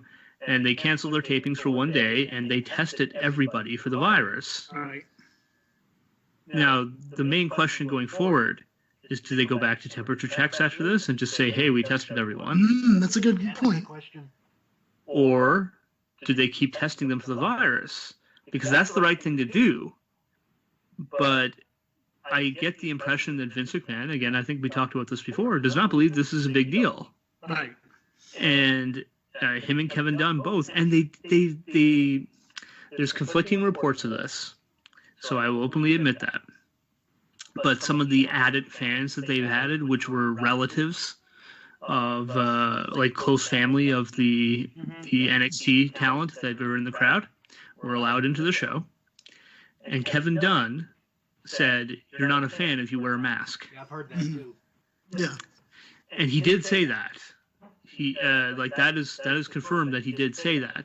Now there's a question of whether or not people were forced to not wear masks. That's a bit up for debate. Some people felt like they were told, you cannot wear masks, you might as well go home if you don't want to do this, or if you want to wear one. And other people were told, didn't feel pressured at all to not wear one. But no one did. That's the thing. Can I get that on the friends and family thing real quick? Because I do know that there seems to be reports of like friends and family were in the audience or something like that. I don't know if it's just me, and I want you two to get your opinion on this. If I'm an NXT wrestler, why in the world would I want my family to come to a taping at this point, considering the surge in Florida, that the and plus that NXT talent would know that WWE is not actually testing? Like, what kind of asshole does that to their family is what I'm saying. Some people are dumb. Yeah. Some people are just stupid. That's really the only conclusion I can come to. But needless to say, WWE needs to be doing more. I think they need to follow New Japan's model. If they follow New Japan's model, wrestling will be fine. Now on another side here, can you give us a comparison to how AEW is handling things? Because obviously it's one thing to say New Japan because they're in a totally different place as location-wise. AEW's in the United States. How does AEW rank up there as far, or what are they doing versus what WWE's doing? So AEW is testing everyone for the virus. They've been doing antibody tests, I believe, and I think they've been doing full corona tests as well, although I can't confirm that for sure. But I know that 100% for sure they're doing antibody tests. But they do test everyone before every taping. And then they make sure social distancing is adhered to when possible. And except for the people in the audience, the wrestlers who are working the show and all that, they don't necessarily adhere to that. I don't know if what they're doing is ideal. I do know that it is better than what Correct me if I'm wrong. Isn't where they are hosted, it mean AEW outside? Yes, Daly's Place. Which apparently is a difference. So. Yes, you have the part of the reason why is because it's just easier to be distant outside as well, and it's harder to contract it outside. So because you're not as packed close together, you can be a bit more. There's a bit more freedom of movement. So that helps. It also helps with the atmosphere because that gets a nice booming sound when those wrestlers are reacting as well. So it sounds like there's a lot more there than there actually is. Just with the way the place is set up, it's a very nice, unique venue. As far as it goes, I don't think AEW is doing as well as New Japan in terms of their response to the virus, but I think if you're going to respond the way that they have, you can do a heck of a lot worse than AEW does. Sure. Because they are testing everyone. And that's the key right there. Like, if you are testing everyone and someone tests positive, they're not on the show. Right. And they would be, I assume, reprimanded quite strongly for showing up after knowing they came in, or if they were sick. If they were asymptomatic, it's a different story. But well, you know what the most interesting about this with both WWE and AEW right now is the fact that all these tapings have been done in Florida, which is as of like Wednesday or Thursday this week, I believe, the one that has the surge. Yeah. Yeah. This is going to be a very interesting story. Now, Josiah, I know you have to go, but before you go, Bill, can we give Josiah a Trump rally update? All right.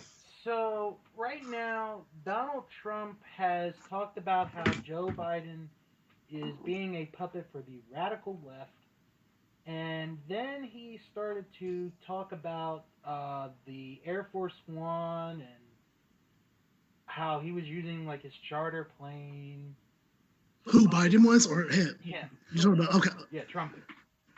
Trump is talking about Biden using the charter plane, or is he talking about him? Hold on. He's first talked about Biden being a puppet for the radical left, the Democrats. Yes. And then he started to talk about Air Force, using the Air Force One or not using it as much, and using like his charter planes. Okay. So that's it.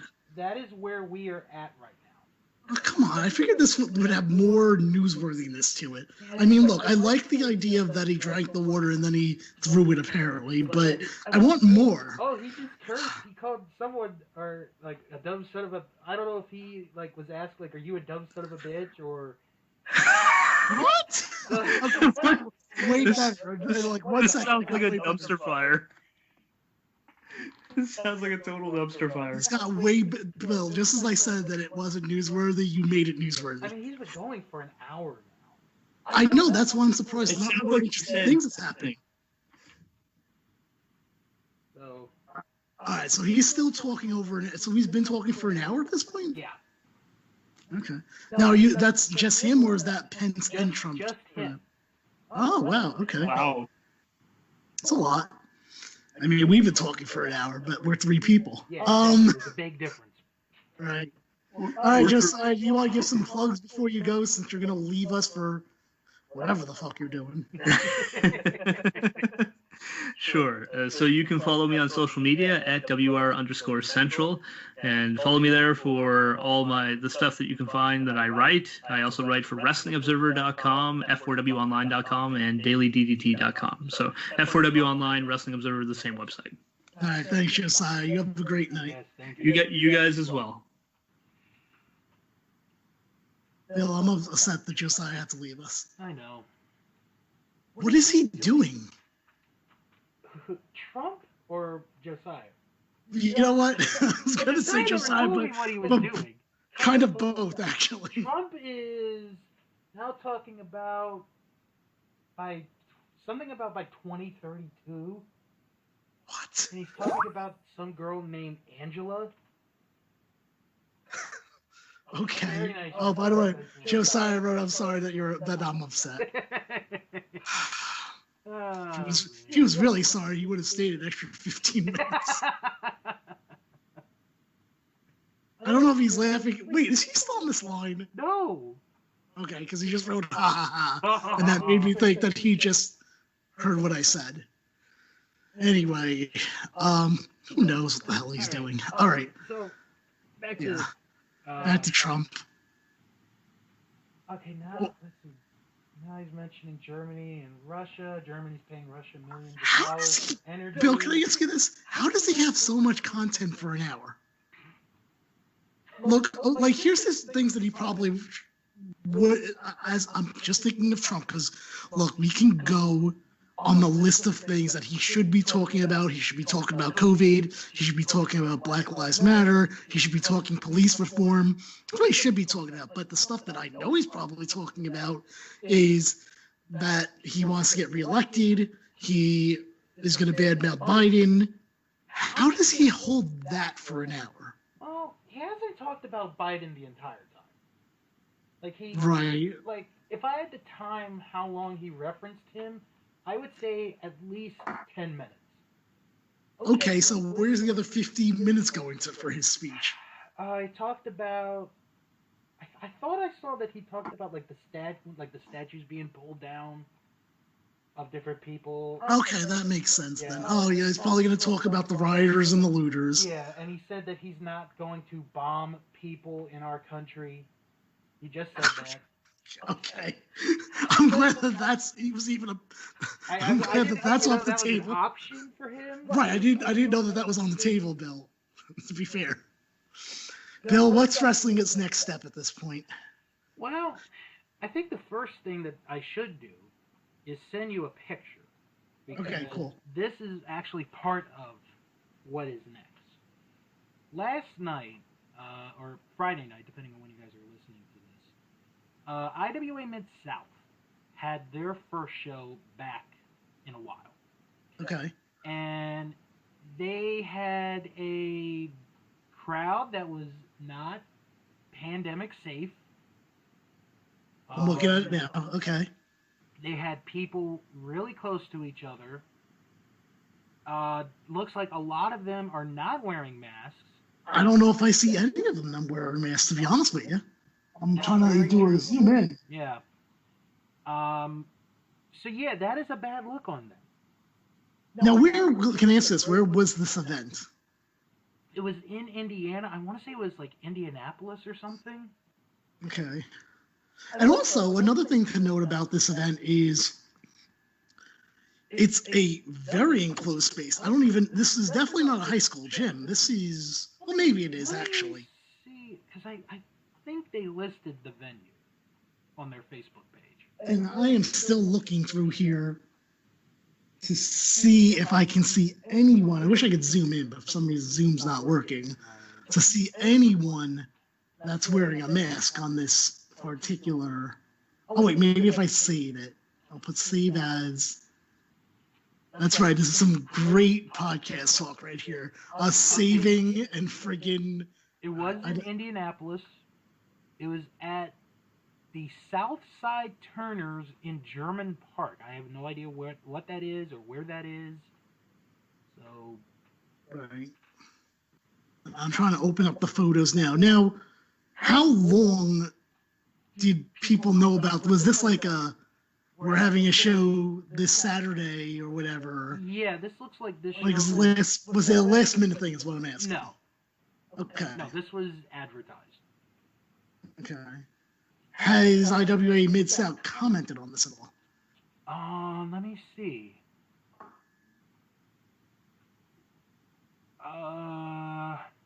They have. Here we go. I got to zoom now, so here we go. Oh. I'm gonna look for friggin' masks in this crowd. All right. That's what I'm doing while you. Well, I mean, someone should still probably talk. God, see, if Josiah didn't leave, he would be the one talking. They were supposed to have made an announcement about the upcoming King of the Deathmatch tournament, but they had to delay that. The Prince and Queen of the Deathmatch tournament is off the table for right now. Okay. So that's all they have. They didn't say anything about what the crowd size was from last night. Didn't say anything about that. So I'm going to take it that they look at it as, oh, we're just back to normal life. But how can you be back to normal life Right. when you have crowded, it had to be at least close to 100 people looking at Well, that was what I was going to ask you, is how many people do you think is in this picture? maybe about Not including the performers. Yeah, not including the performers. Actually, I'll lower that back. Maybe 70 people. Okay. Still too many, but Yeah, and also, too many. I found one person that's wearing a mask, unless I'm misseeing this. It is a person that I'm going to lower the zoom so I can kind of point this person out to you. Oh, It might even be a I see merchandise table. It's but it looks like it's behind the corner on the right side. All right. I have one on the left-hand side on the front row. Left-hand side on the front row. Sitting down or standing up? Sitting down. I don't see that one. Oh, yeah. Okay, so I have two. So you have that one. So if you go right from that person and go all the way to the other side of the ring, this person's sitting down, and they're the last person on the thing, that you'd be able to see. Okay, yeah, I see him too. Okay. So there's two people. Also, I don't know if this is because of the climate that we're in. I don't think there are any black people here. Doesn't look like it. I don't think so either. So, I'm surprised that I'm not surprised that they tried doing this. I am surprised that there's not more coverage regarding this. Agreed. Or then again, this happened last night? Yeah. I guess I would have heard about it today. All right. So where does the wrestling world go from this? This is our last section here. Well, I think it has to be on a case-by-case basis, depending on where they are. Obviously, we talked about Indiana, IWA Mid-South, and the picture that I showed Jim. I'm sure a lot of you have seen it by now. And then Game Changer Wrestling there today. I really think it's going to be case-by-case and state-by-state. That's how I think it's going to be. If they do run shows, it's going to be without an audience for a bit, maybe the rest of this year. Right. And then once we get into the new year, maybe, and that's a big maybe, they start to have some number of people come back. I don't see it being a full capacity the rest of this year. Yeah, I agree. I think if they do, I think they're crazy for trying it. I really think ultimately, if you're looking for a legitimate sold out crowd, you are a year away, maybe a year and a half. Because it's not even even if they allow it, I do think that there are definitely not enough people that would trust it.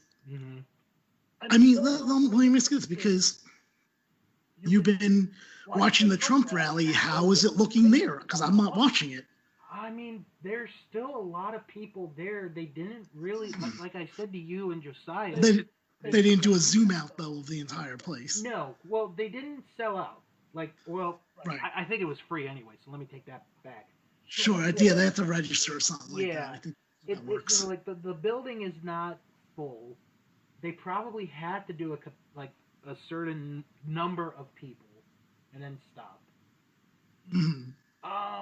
I'd say they have more people there than what WWE and AEW are doing right now.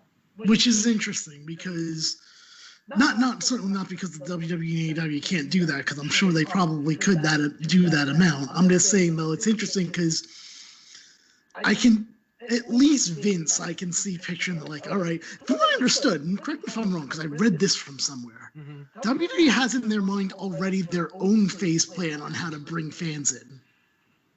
Yeah, I thought I read something about that. Right? It's supposed to be first they bring in friends and family, which where they are right what's now. kind of happening right now, yeah. Then it's supposed to be as they bring in more friends and family, they're lowering out the trainees that are being there until it eventually becomes all family and friends, which will then lead to fans themselves. It's basically a 4-step process. Uh-huh. And they're right now on step 1, and I really think they're going to be on step 1 for a while. Interesting, because I think, if anything, they're going to rush it. They might.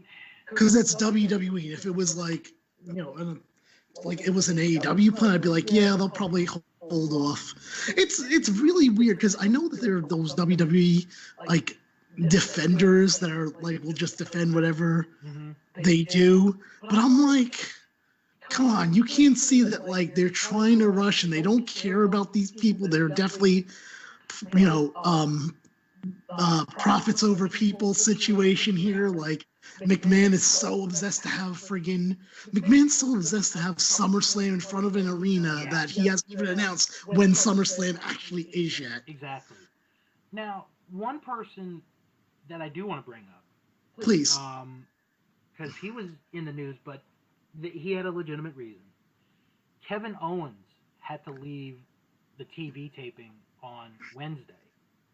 Okay. Because his wife's grandfather passed away, and he passed away from COVID-19.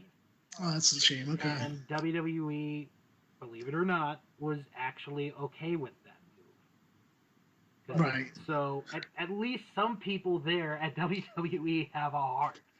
It's weird because I in some way, wrestling is so weird in this aspect, and I think you can agree, is that if they didn't let him go, that would be bad, really bad press for them. Oh my God, yeah. But at the same time, the press isn't covering WWE's actions and the fact that they're not testing right now because it's wrestling, and the news media is usually, for most of the time, wrestling's been existent. The news media is kind of like, oh, it's just wrestling. It's that fake shit. We don't care about that. Oh God, yeah. So it's really weird how, like, there's a real situation here that they should be covering, but they're just not. I guarantee you, if you went on the street and said ask 10 people, like, did you know WWE was still running shows? They'd probably be like, nope, I didn't know that.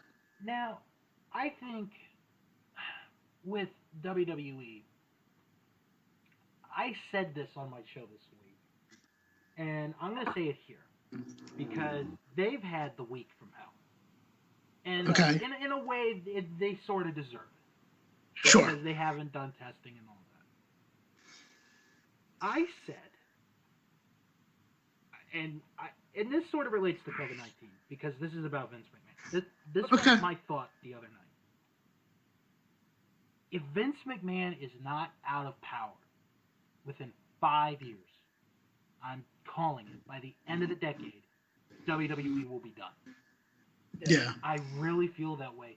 And the reason that I feel that way is, number one, they're not getting any press, they're not getting any attention. No one cares about anything that they're doing. And you know what? Fuck the COVID, both literally and figuratively. Yeah. But people didn't care before the COVID, exactly. Really. And then they got into a little bit of an issue with Fox because of the piss thing, right? I read about that. Yeah. And which I totally get, because they had presented Fox. Fox brought SmackDown on as they were like, this is going to be like our new sporty thing on Friday nights. And when you see that, you're like, this isn't a sport. I mean, like I said, I've gone to bars on Friday nights before any of the COVID, and I've actually seen SmackDown be on bars, but then someone at some point requested off. Right. So I don't really know how well that's working, but I get the idea from Fox is like, well, we represent a sport-like atmosphere. It's going to at least be shown in bars across the country. And then the other thing, going back to, pardon me, the press not covering it. I'm really surprised that ESPN and Fox Sports have not said anything about this.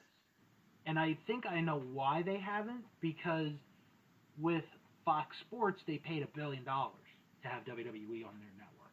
Oh, And God, all right, that's like I said, it's so much. Okay. for 5 years, and they're not going to, on their sports channel, go like, oh, WWE doesn't, didn't test any of their performers, and now one of them has COVID-19. Right. With ESPN, it's sort of the same situation that you said with the regular media.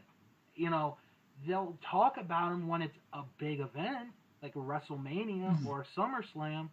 Right now, we're in the middle of that. We're in the middle of from WrestleMania to SummerSlam, and this is where they're sort of at.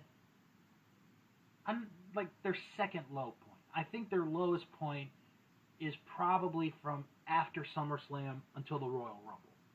Right. Okay. Which Yeah. is a shame because growing up with the Survivor Series, I still think it's a big event. But they just, with everything going on, WWE's an afterthought for them right now. Sure. And it will continue to be an afterthought until they get to SummerSlam, if there is a SummerSlam. Again, like you said, like we don't know, and that's, think about this. We're like in the end of June right now. Is 9:22 p.m. and we don't know when SummerSlam is going to be, because I'm pretty sure they're going to have it regardless. But we don't know when it's going to be. We probably never had that situation before, and we probably never will again. I mean, yeah, probably not. I mean, are they going to do the same thing they did with WrestleMania? Are they going to make it 2 nights? I could see that. I could very well see that happening. It can't be handled in one night. Right. Then again, I also don't. To be honest with you, I also don't like that Fyter Fest is 2 nights. By the way. No, I don't like that. It makes it less to me. I'd rather it just be one event. To me, as someone that, as you know, as someone that just like sometimes will create content just so I'm ahead of the game. That's 100% what that Fyter Fest feels like. Like you're gonna create content just so to have it. Here it is. Like, I don't know. Maybe that's just me, but so wait. Going back to the COVID thing with WWE. Sorry to interrupt. Apparently, we have breaking Donald Trump news. Okay, apparently Donald Trump is an AEW fan because he said that the people there are elite. Yes. All right. Well, I guess. I mean, I don't know. Actually, now that I'm thinking about that, no, I don't want Donald Trump to be elite. You are elite. You are elite. Well, I wonder what Vince thinks about that. But going back to the COVID, it's weird because, like, in between all of this, they get, Paul Heyman got let go, and now Pritchard's running both Raw and SmackDown. It's very apparent to me from what I saw this past week, and again, I only watched SmackDown. I unfortunately missed NXT and AEW for this week. In watching SmackDown, I'm just kind of like, nothing. I'm back to that whole nothing makes sense thing that I wasn't at before. Even though I think Pritchard was writing SmackDown. Yeah, he was. Before, but there does seem to be a shift. Like, for example, I'm like, okay, why is Matt Riddle getting a title shot? Why is... No, I guess he didn't... I'm sorry, he didn't get a title shot. He actually just fought AJ. But, okay, Riddle wins, but he's defending against Gulak? Right. What? Why? Because... Why is Bray Wyatt all of a sudden fucking Bray Wyatt from a few years ago? Is it just to lose to Braun Strowman? I don't get this. Well, and I'm mad about it. One is easy to understand, actually. Because prior to the finals of the tournament, like the week before, AJ wrestled Drew Gulak, and Gulak beat him. Right, okay. So Drew gets a title shot out of that. Mm-hmm. So that makes sense. Okay. With Bray, I'm not quite sure. It's just like, it feels like they're trying to force like a Mick Foley situation. Mm-hmm. Where you have now Bray, Mr. Rogers' character, The Fiend, and I guess, I don't know what you would call the other Bray, to be honest with you. and it's not as natural as the Foley stuff. Mm-hmm. And then also, I'm mad about how apparently Vince McMahon thinks that Andrade's like the next Eddie Guerrero. Oh my God, you're like that. Okay. You know why it's fucking stupid? I'll tell you right now why I think it's stupid, and then we'll go back to COVID. All right. It's stupid because anyone who says that doesn't remember or wasn't watching when Eddie Guerrero was in WCW going into WWE. Mm-hmm. We liked Eddie Guerrero because he was, first off, he gave great matches in WCW, He did. but then he got shit on by, like, he never got put over as a main event guy, even though he should have been. He had the thing with Eric Bischoff where he threw coffee on himself. It's like, Bischoff, I'm throwing coffee on myself, and he starts the LWO. Yeah. He joins up with the Radicals. He makes a name for himself, but still, because of politics, he stays as a lower card guy. And then he finally gets his opportunity in WWE. Again, in hindsight, the Radicals jump, a big move.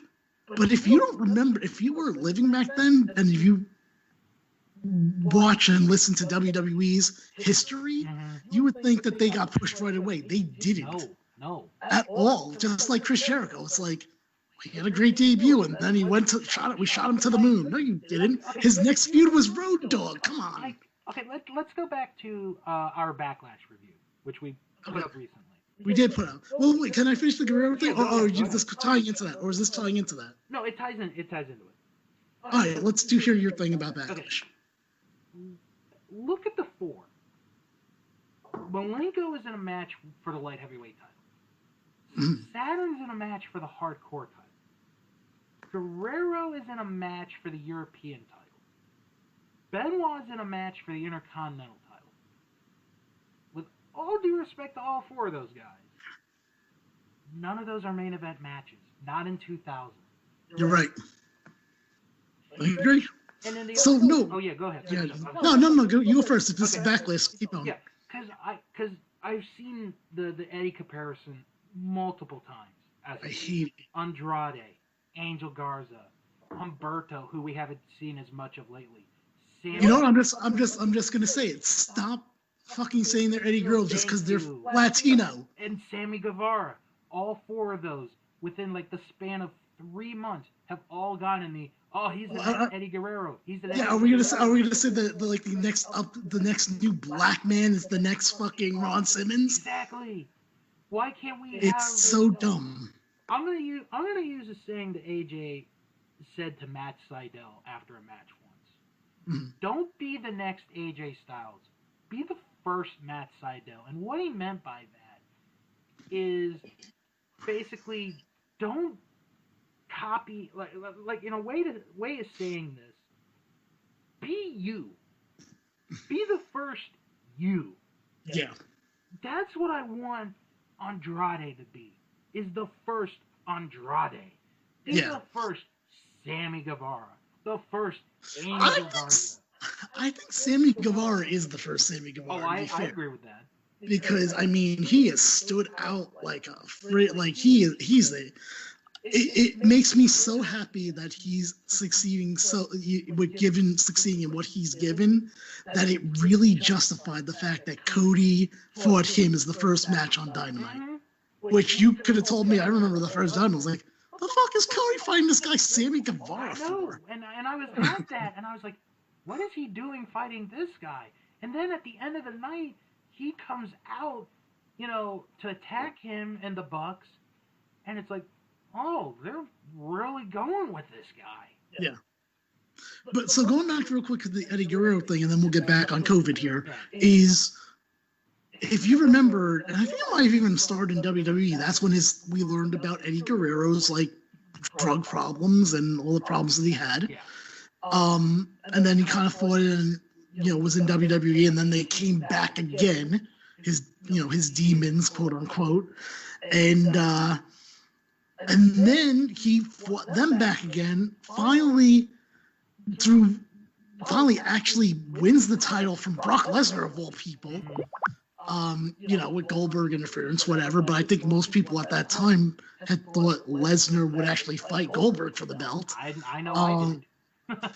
And then he actually goes to WrestleMania and fights Kurt Angle, and again, surprisingly keeps it, which gives us that great moment of, say what you will now because of the Benoit situation, of Benoit and Guerrero, two guys that tried to fight through the politics of WCW, wound up in WWE, and wound up succeeding. Mm-hmm. We watched personally Eddie Guerrero go through ups and downs of his entire career, both professionally and personally, and that's when he finally makes it. Andrade has no trials and tribulations. And that's why I get so mad when I read that Andrade, it's people like, I'll be the next Eddie Guerrero. Why? Because he's fucking Latin? Exactly. Like the next thing you know, like and this is, again, with all due respect, some woman who's blonde will be called the next Trish Stratus. Right. Or some woman with red hair and tattoos will be the next Lita. Right. Okay, so like I said, where are we at with COVID now? It's hard to tell because I'm wondering, because this is another aspect of the COVID, what's going to happen with Florida? And this is probably going to be something big that happens this upcoming week. Yeah. Because like we mentioned throughout this entire show, Florida has had a surge. Mm-hmm. And we don't know, because to me, when I hear a state has a surge, that means you have to take a couple steps backwards. Yeah. Will this affect WWE? Will it affect AEW? Because, quite frankly, they're both going from the same state. Are we going to see more positive results for COVID with the whole state really under, I don't even know the right word right now, under chaos, I guess you would say. Right.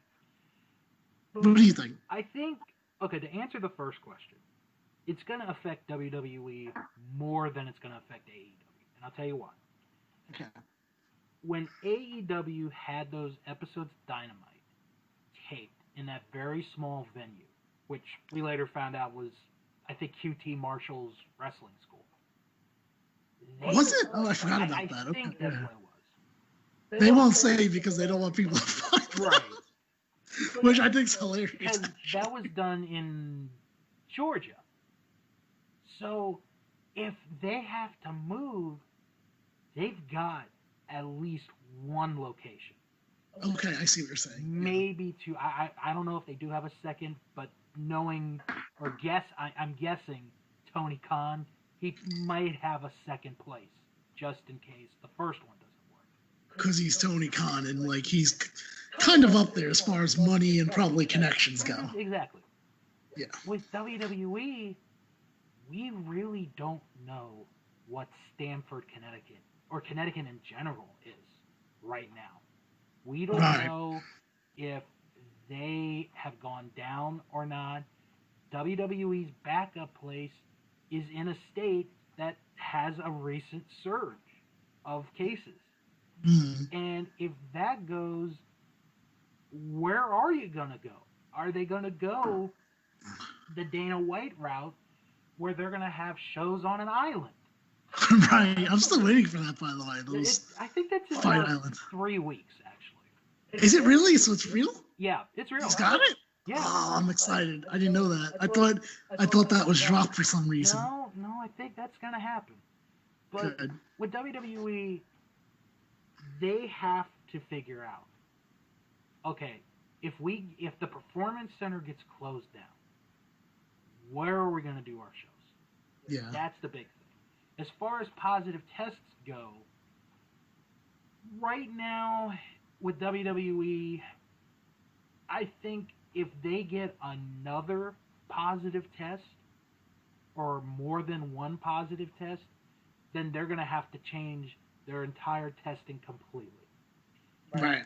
AEW right now, like Josiah said, not as good as New Japan, but a hell of a lot better than WWE. And if they have someone that tests positive, then again, I think they have a game plan, because I know when they first started doing the live shows again, they were all in a hotel in Jacksonville. Mhm. And that's where I think a lot of them have actually stayed, is Right. in that hotel. So maybe the chances of an AEW figure, I'm not gonna say wrestler, it could be anybody. Right. It could be a cameraman for all we know. Yeah. It might be lower right now than WWE. Yeah. By the way, I did like that. Even though I didn't watch AEW this week, I watched the highlights, and I did like Orange Cassidy as the cameraman. Oh, that was so good. He's another one who I think has gotten over during this period. There's a lot of them. The only problem, see, right now, their only problem right now to me is, and it's not really a problem to me, but I'm sure it's one of those things that quote unquote internet fans are all, get all on them about, is the fact that your main champion is an XWE guy and your TV champion is Cody, because Cody's one of the bosses, if not, you consider the main boss, which I think there could be arguments be made that he is the main boss, other than Tony Khan. That they don't see that all these other people are being built up. Like I definitely can see, like, Orange Cassidy's one of their main guys, as is, to me, Sammy, but like he's not there yet, but he kind of is. Like, and there's probably a couple. I mean, I would say Darby, but I don't know what happened. I heard he might be injured, actually. I heard that he was injured. Which sucks, because I think Darby is one of the guys. I mean, he friggin' did a thing with Tony Hawk. Yeah. And I was like, Tony Hawk's actually still relevant. So, like, people associate skateboarding with Tony Hawk and all his games. I don't think Tony Hawk will ever be not relevant. Probably not, but that's what I'm saying. I was like, that's a great move. I feel like they should have promoted that more. But whatever the case is, like, going back to COVID, I just don't know, Bill. And I don't know, like, do you see wrestling at some point really taking a step back, or do you think they're going to continually push to try to get themselves back to normal, even though that might not be the best move? I can, because I think here's what I think.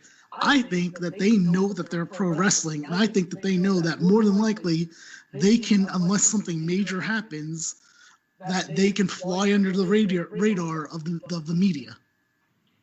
True, but I think with social media the way it is, it's not going to get away for long. And I also want to bring up, what if we see a spike in cases in Japan? What's going to happen with New Japan? Of course, and in fact, I thought there was, at least in China, I believe, and originally the Wuhan or whatever supposedly it's my store. I thought at some point I saw there was a spike there for some kind of market or something like that. So you're absolutely right. It could absolutely happen in Japan, in where New Japan's based out of. I don't know the geography of Japan and where New Japan is versus like the most cases, but I mean, it can really be anywhere, obviously. And then with here, again, I'm going to go back to, it's going to be a case-by-case situation. With Ring of Honor, I read recently that Joe Koff has said that they are considering doing TV tapings starting in July. Because where do they plan on going for their TV tapings? That's another thing. Because right now, all they've been doing is they've dedicated like a whole hour to an individual or a team, like MLW did, like I said about MLW earlier. Yeah. Maybe at their dojo, which is where? In Maryland. Well, you're in Maryland, so like, I mean, do you think that they can get away with that? Do you think your state is at the point of it? I think right now they could get away with it, although it would be empty arena. So if they keep it empty arena, I think they're going to be okay. Okay. So It's just really like it's so weird that during all of this, pro wrestling is still going mm-hmm. to me. Because I mean, look, we've talked about on our previous COVID episodes that I mean, pro wrestling was labeled as essential, which is ridiculous. But yet, yeah, they've been through this whole pandemic. I mean, I'm not even saying it's over because, quite frankly, it's not. Oh no. But I'm just saying, like, it just amazes me because if you were to say, like, back in the day of like, the 2000s. By the way, there's going to be a pandemic, and but guess what? Pro wrestling's going to run because they're going to be essential. Yeah. I would not have believed you at all. Mm-mm. I was like, how in the world is pro wrestling essential? In what way? I definitely still like pro wrestling. Obviously, there's certain things I like more than others, but I'm like, I wouldn't consider it essential to my life. All right. All right, let's start getting ready to sign off here unless you have something else to add. Oh, let's get one more update from the Trump rally. Okay, right now, let's see. He is just talking in general. There's no big thing he's saying. Well, the big thing is the fact that he's been talking for an hour and 42 minutes, apparently. Yeah. So he's been going at it for a while. Okay. Yeah, that's a long time. I mean, it's almost the length of the show. Mm-hmm. And we're two people now. We were three people as of a little while ago. And we're trying to fill out time to talk about things with COVID. All right, let me give my plugs here. All right, so you can find me on that'spodcasting.com. We're pushing this was the Sunday that we did Shawn Michaels versus Undertaker versus Kane, right? Yes. We're going to push that till, I don't know, Tuesday or Wednesday. Your choice. Wednesday. Your choice, really, if you want to change that. Yeah, let's do Wednesday. All right, Wednesday it is. So, I mean, we're nearing the end of Eliminated, but we still have our summer series. It's actually Bill and Fro, right? Next Sunday, a week from this. Yeah, we watch New Year's Revolution. Yes. Well, you want to be clear of what year it is? Because I didn't even remember. Because I didn't even remember there was like multiple New Year's Revolutions. Yes, we do that. It was a good show. I mean, surprisingly, I was definitely surprised by that. And yeah, there was lots of jokes and lots of fun. It's a watch along. And as far as I go, like I mentioned, WW Free on that'spodcasting.com. Myself, Bill, and guest starring at one point Rowdy Ross, and then Angry Cooter came on. I'll tell you what, I learned a lot from that last episode. I'm definitely going a different route for episode 2, which Bill will talk about later, but I think I have an idea of what I want to do for episode 2, but that'll be in July. It's where we watch one WWE network event that's for free. And Bill, by the way, since enough time's gone by, I think I'm right. I think they only update that once a month. Because I don't think anything's changed on the lineup. Right. And it's been, 2 weeks at this point? Maybe 3, actually. Yeah. So if they didn't change, I was wondering if they would change it weekly. Doesn't seem to be the case. But yeah, we'll be back here for that. And now that's why I call podcasting is obviously on hiatus, but we will do a Christmas episode. Me and Bill will be reviewing All I Want for Christmas Is You. It's a movie. It's the Mariah Carey movie. It's her autobiography. It's her autobiography. Bill, you snooze, you lose. Yeah, you snooze, you lose. Okay, Bill, what are you up to these days? I'm curious because this is timely, so I'll get to know what's going on in your life for plugs. Well, right now, that wrestling show, we're still going. What'd you talk about this week? This week we reviewed Backlash, plus we talked about the COVID-19. We talked about Evolve Wrestling and how they are on hiatus. It looks like they may be done. I think they've been done for years, but okay. And then, the minute they were like WWE's Farm League, I was just like, sort of. I don't care about this promotion anymore. So, Which I was big. I remember. I think I went to Evolve like 4 or 5 because in the early days they were in Rahway. What Evolve are they on now? Like 130 something. That's what I mean. Like, think about that. Like, I was there for the Rahway shows, and I remember being, because if I remember, Evolve were, I don't want to say the first ones because they probably weren't, but they were really bringing in, like, they want to focus on wins and losses with records. Yeah. But I remember I had a good time, but then, like, once I heard they were part of WWE, and it just, even the way it felt, I was just like, ugh. You're not independent anymore. I hate to say it like this. Like, you're a sellout. Yeah. I don't have any interest in you anymore. Now, also, I want to bring up, next week, I am going to start season 10 of South Park, for my South Park podcast.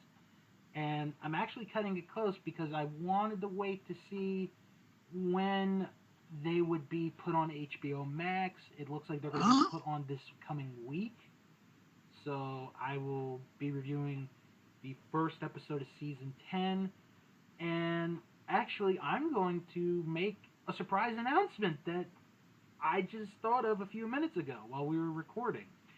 I am going to bring back a podcast that I enjoyed doing because I got to make fun of movies.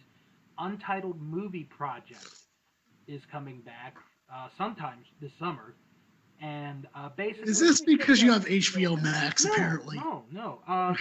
Basically, the way it is, it's Mystery Science Theater, but I make fun of our favorite movies. Okay. And I have not done one in a very long time, and I really miss it. I actually have a list of requests from a while back, so I think I'm going to start working on that. So, good for you. Yeah, I missed doing that because I would just it would just be the most random stuff off the top of my head. So, I'll send you. Actually, it's still up on iTunes if you ever want to subscribe to it, Jim. I've done some Disney movies. I might give it a try, yeah.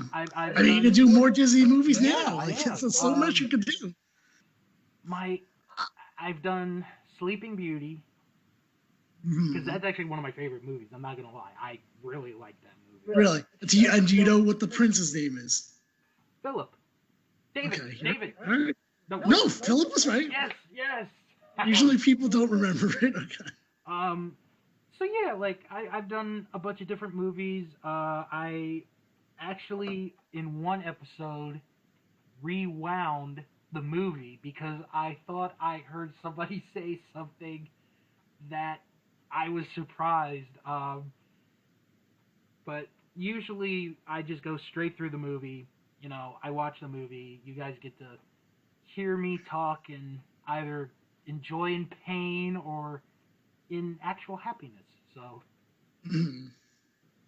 All right.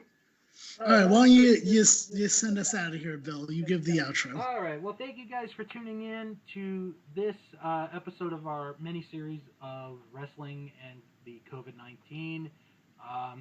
Maybe we'll be back for another one. Who knows? I think we definitely will. It's just the problem is, and this is why it took us so long. The problem is, I want to make the call like when there's enough stuff to talk about. Yes. Like right now, because if you were to talk to me about 2 weeks ago, I'd be like, no, there's not enough because we were just starting reopenings. Mm-hmm. And I was like, and even stuff in the wrestling world. I don't think we had plexiglass 2 weeks ago. New Japan wasn't back. There was a lot of things that we talked about today that weren't going on. Yeah. So it might not be until another month and a half, but I don't know. Who knows? That's what I'm just saying. Is it's going to pop up whenever. But I do think there's definitely at least going to be one more episode. Yeah. So thank you guys for tuning in, and we will talk to you all again real soon.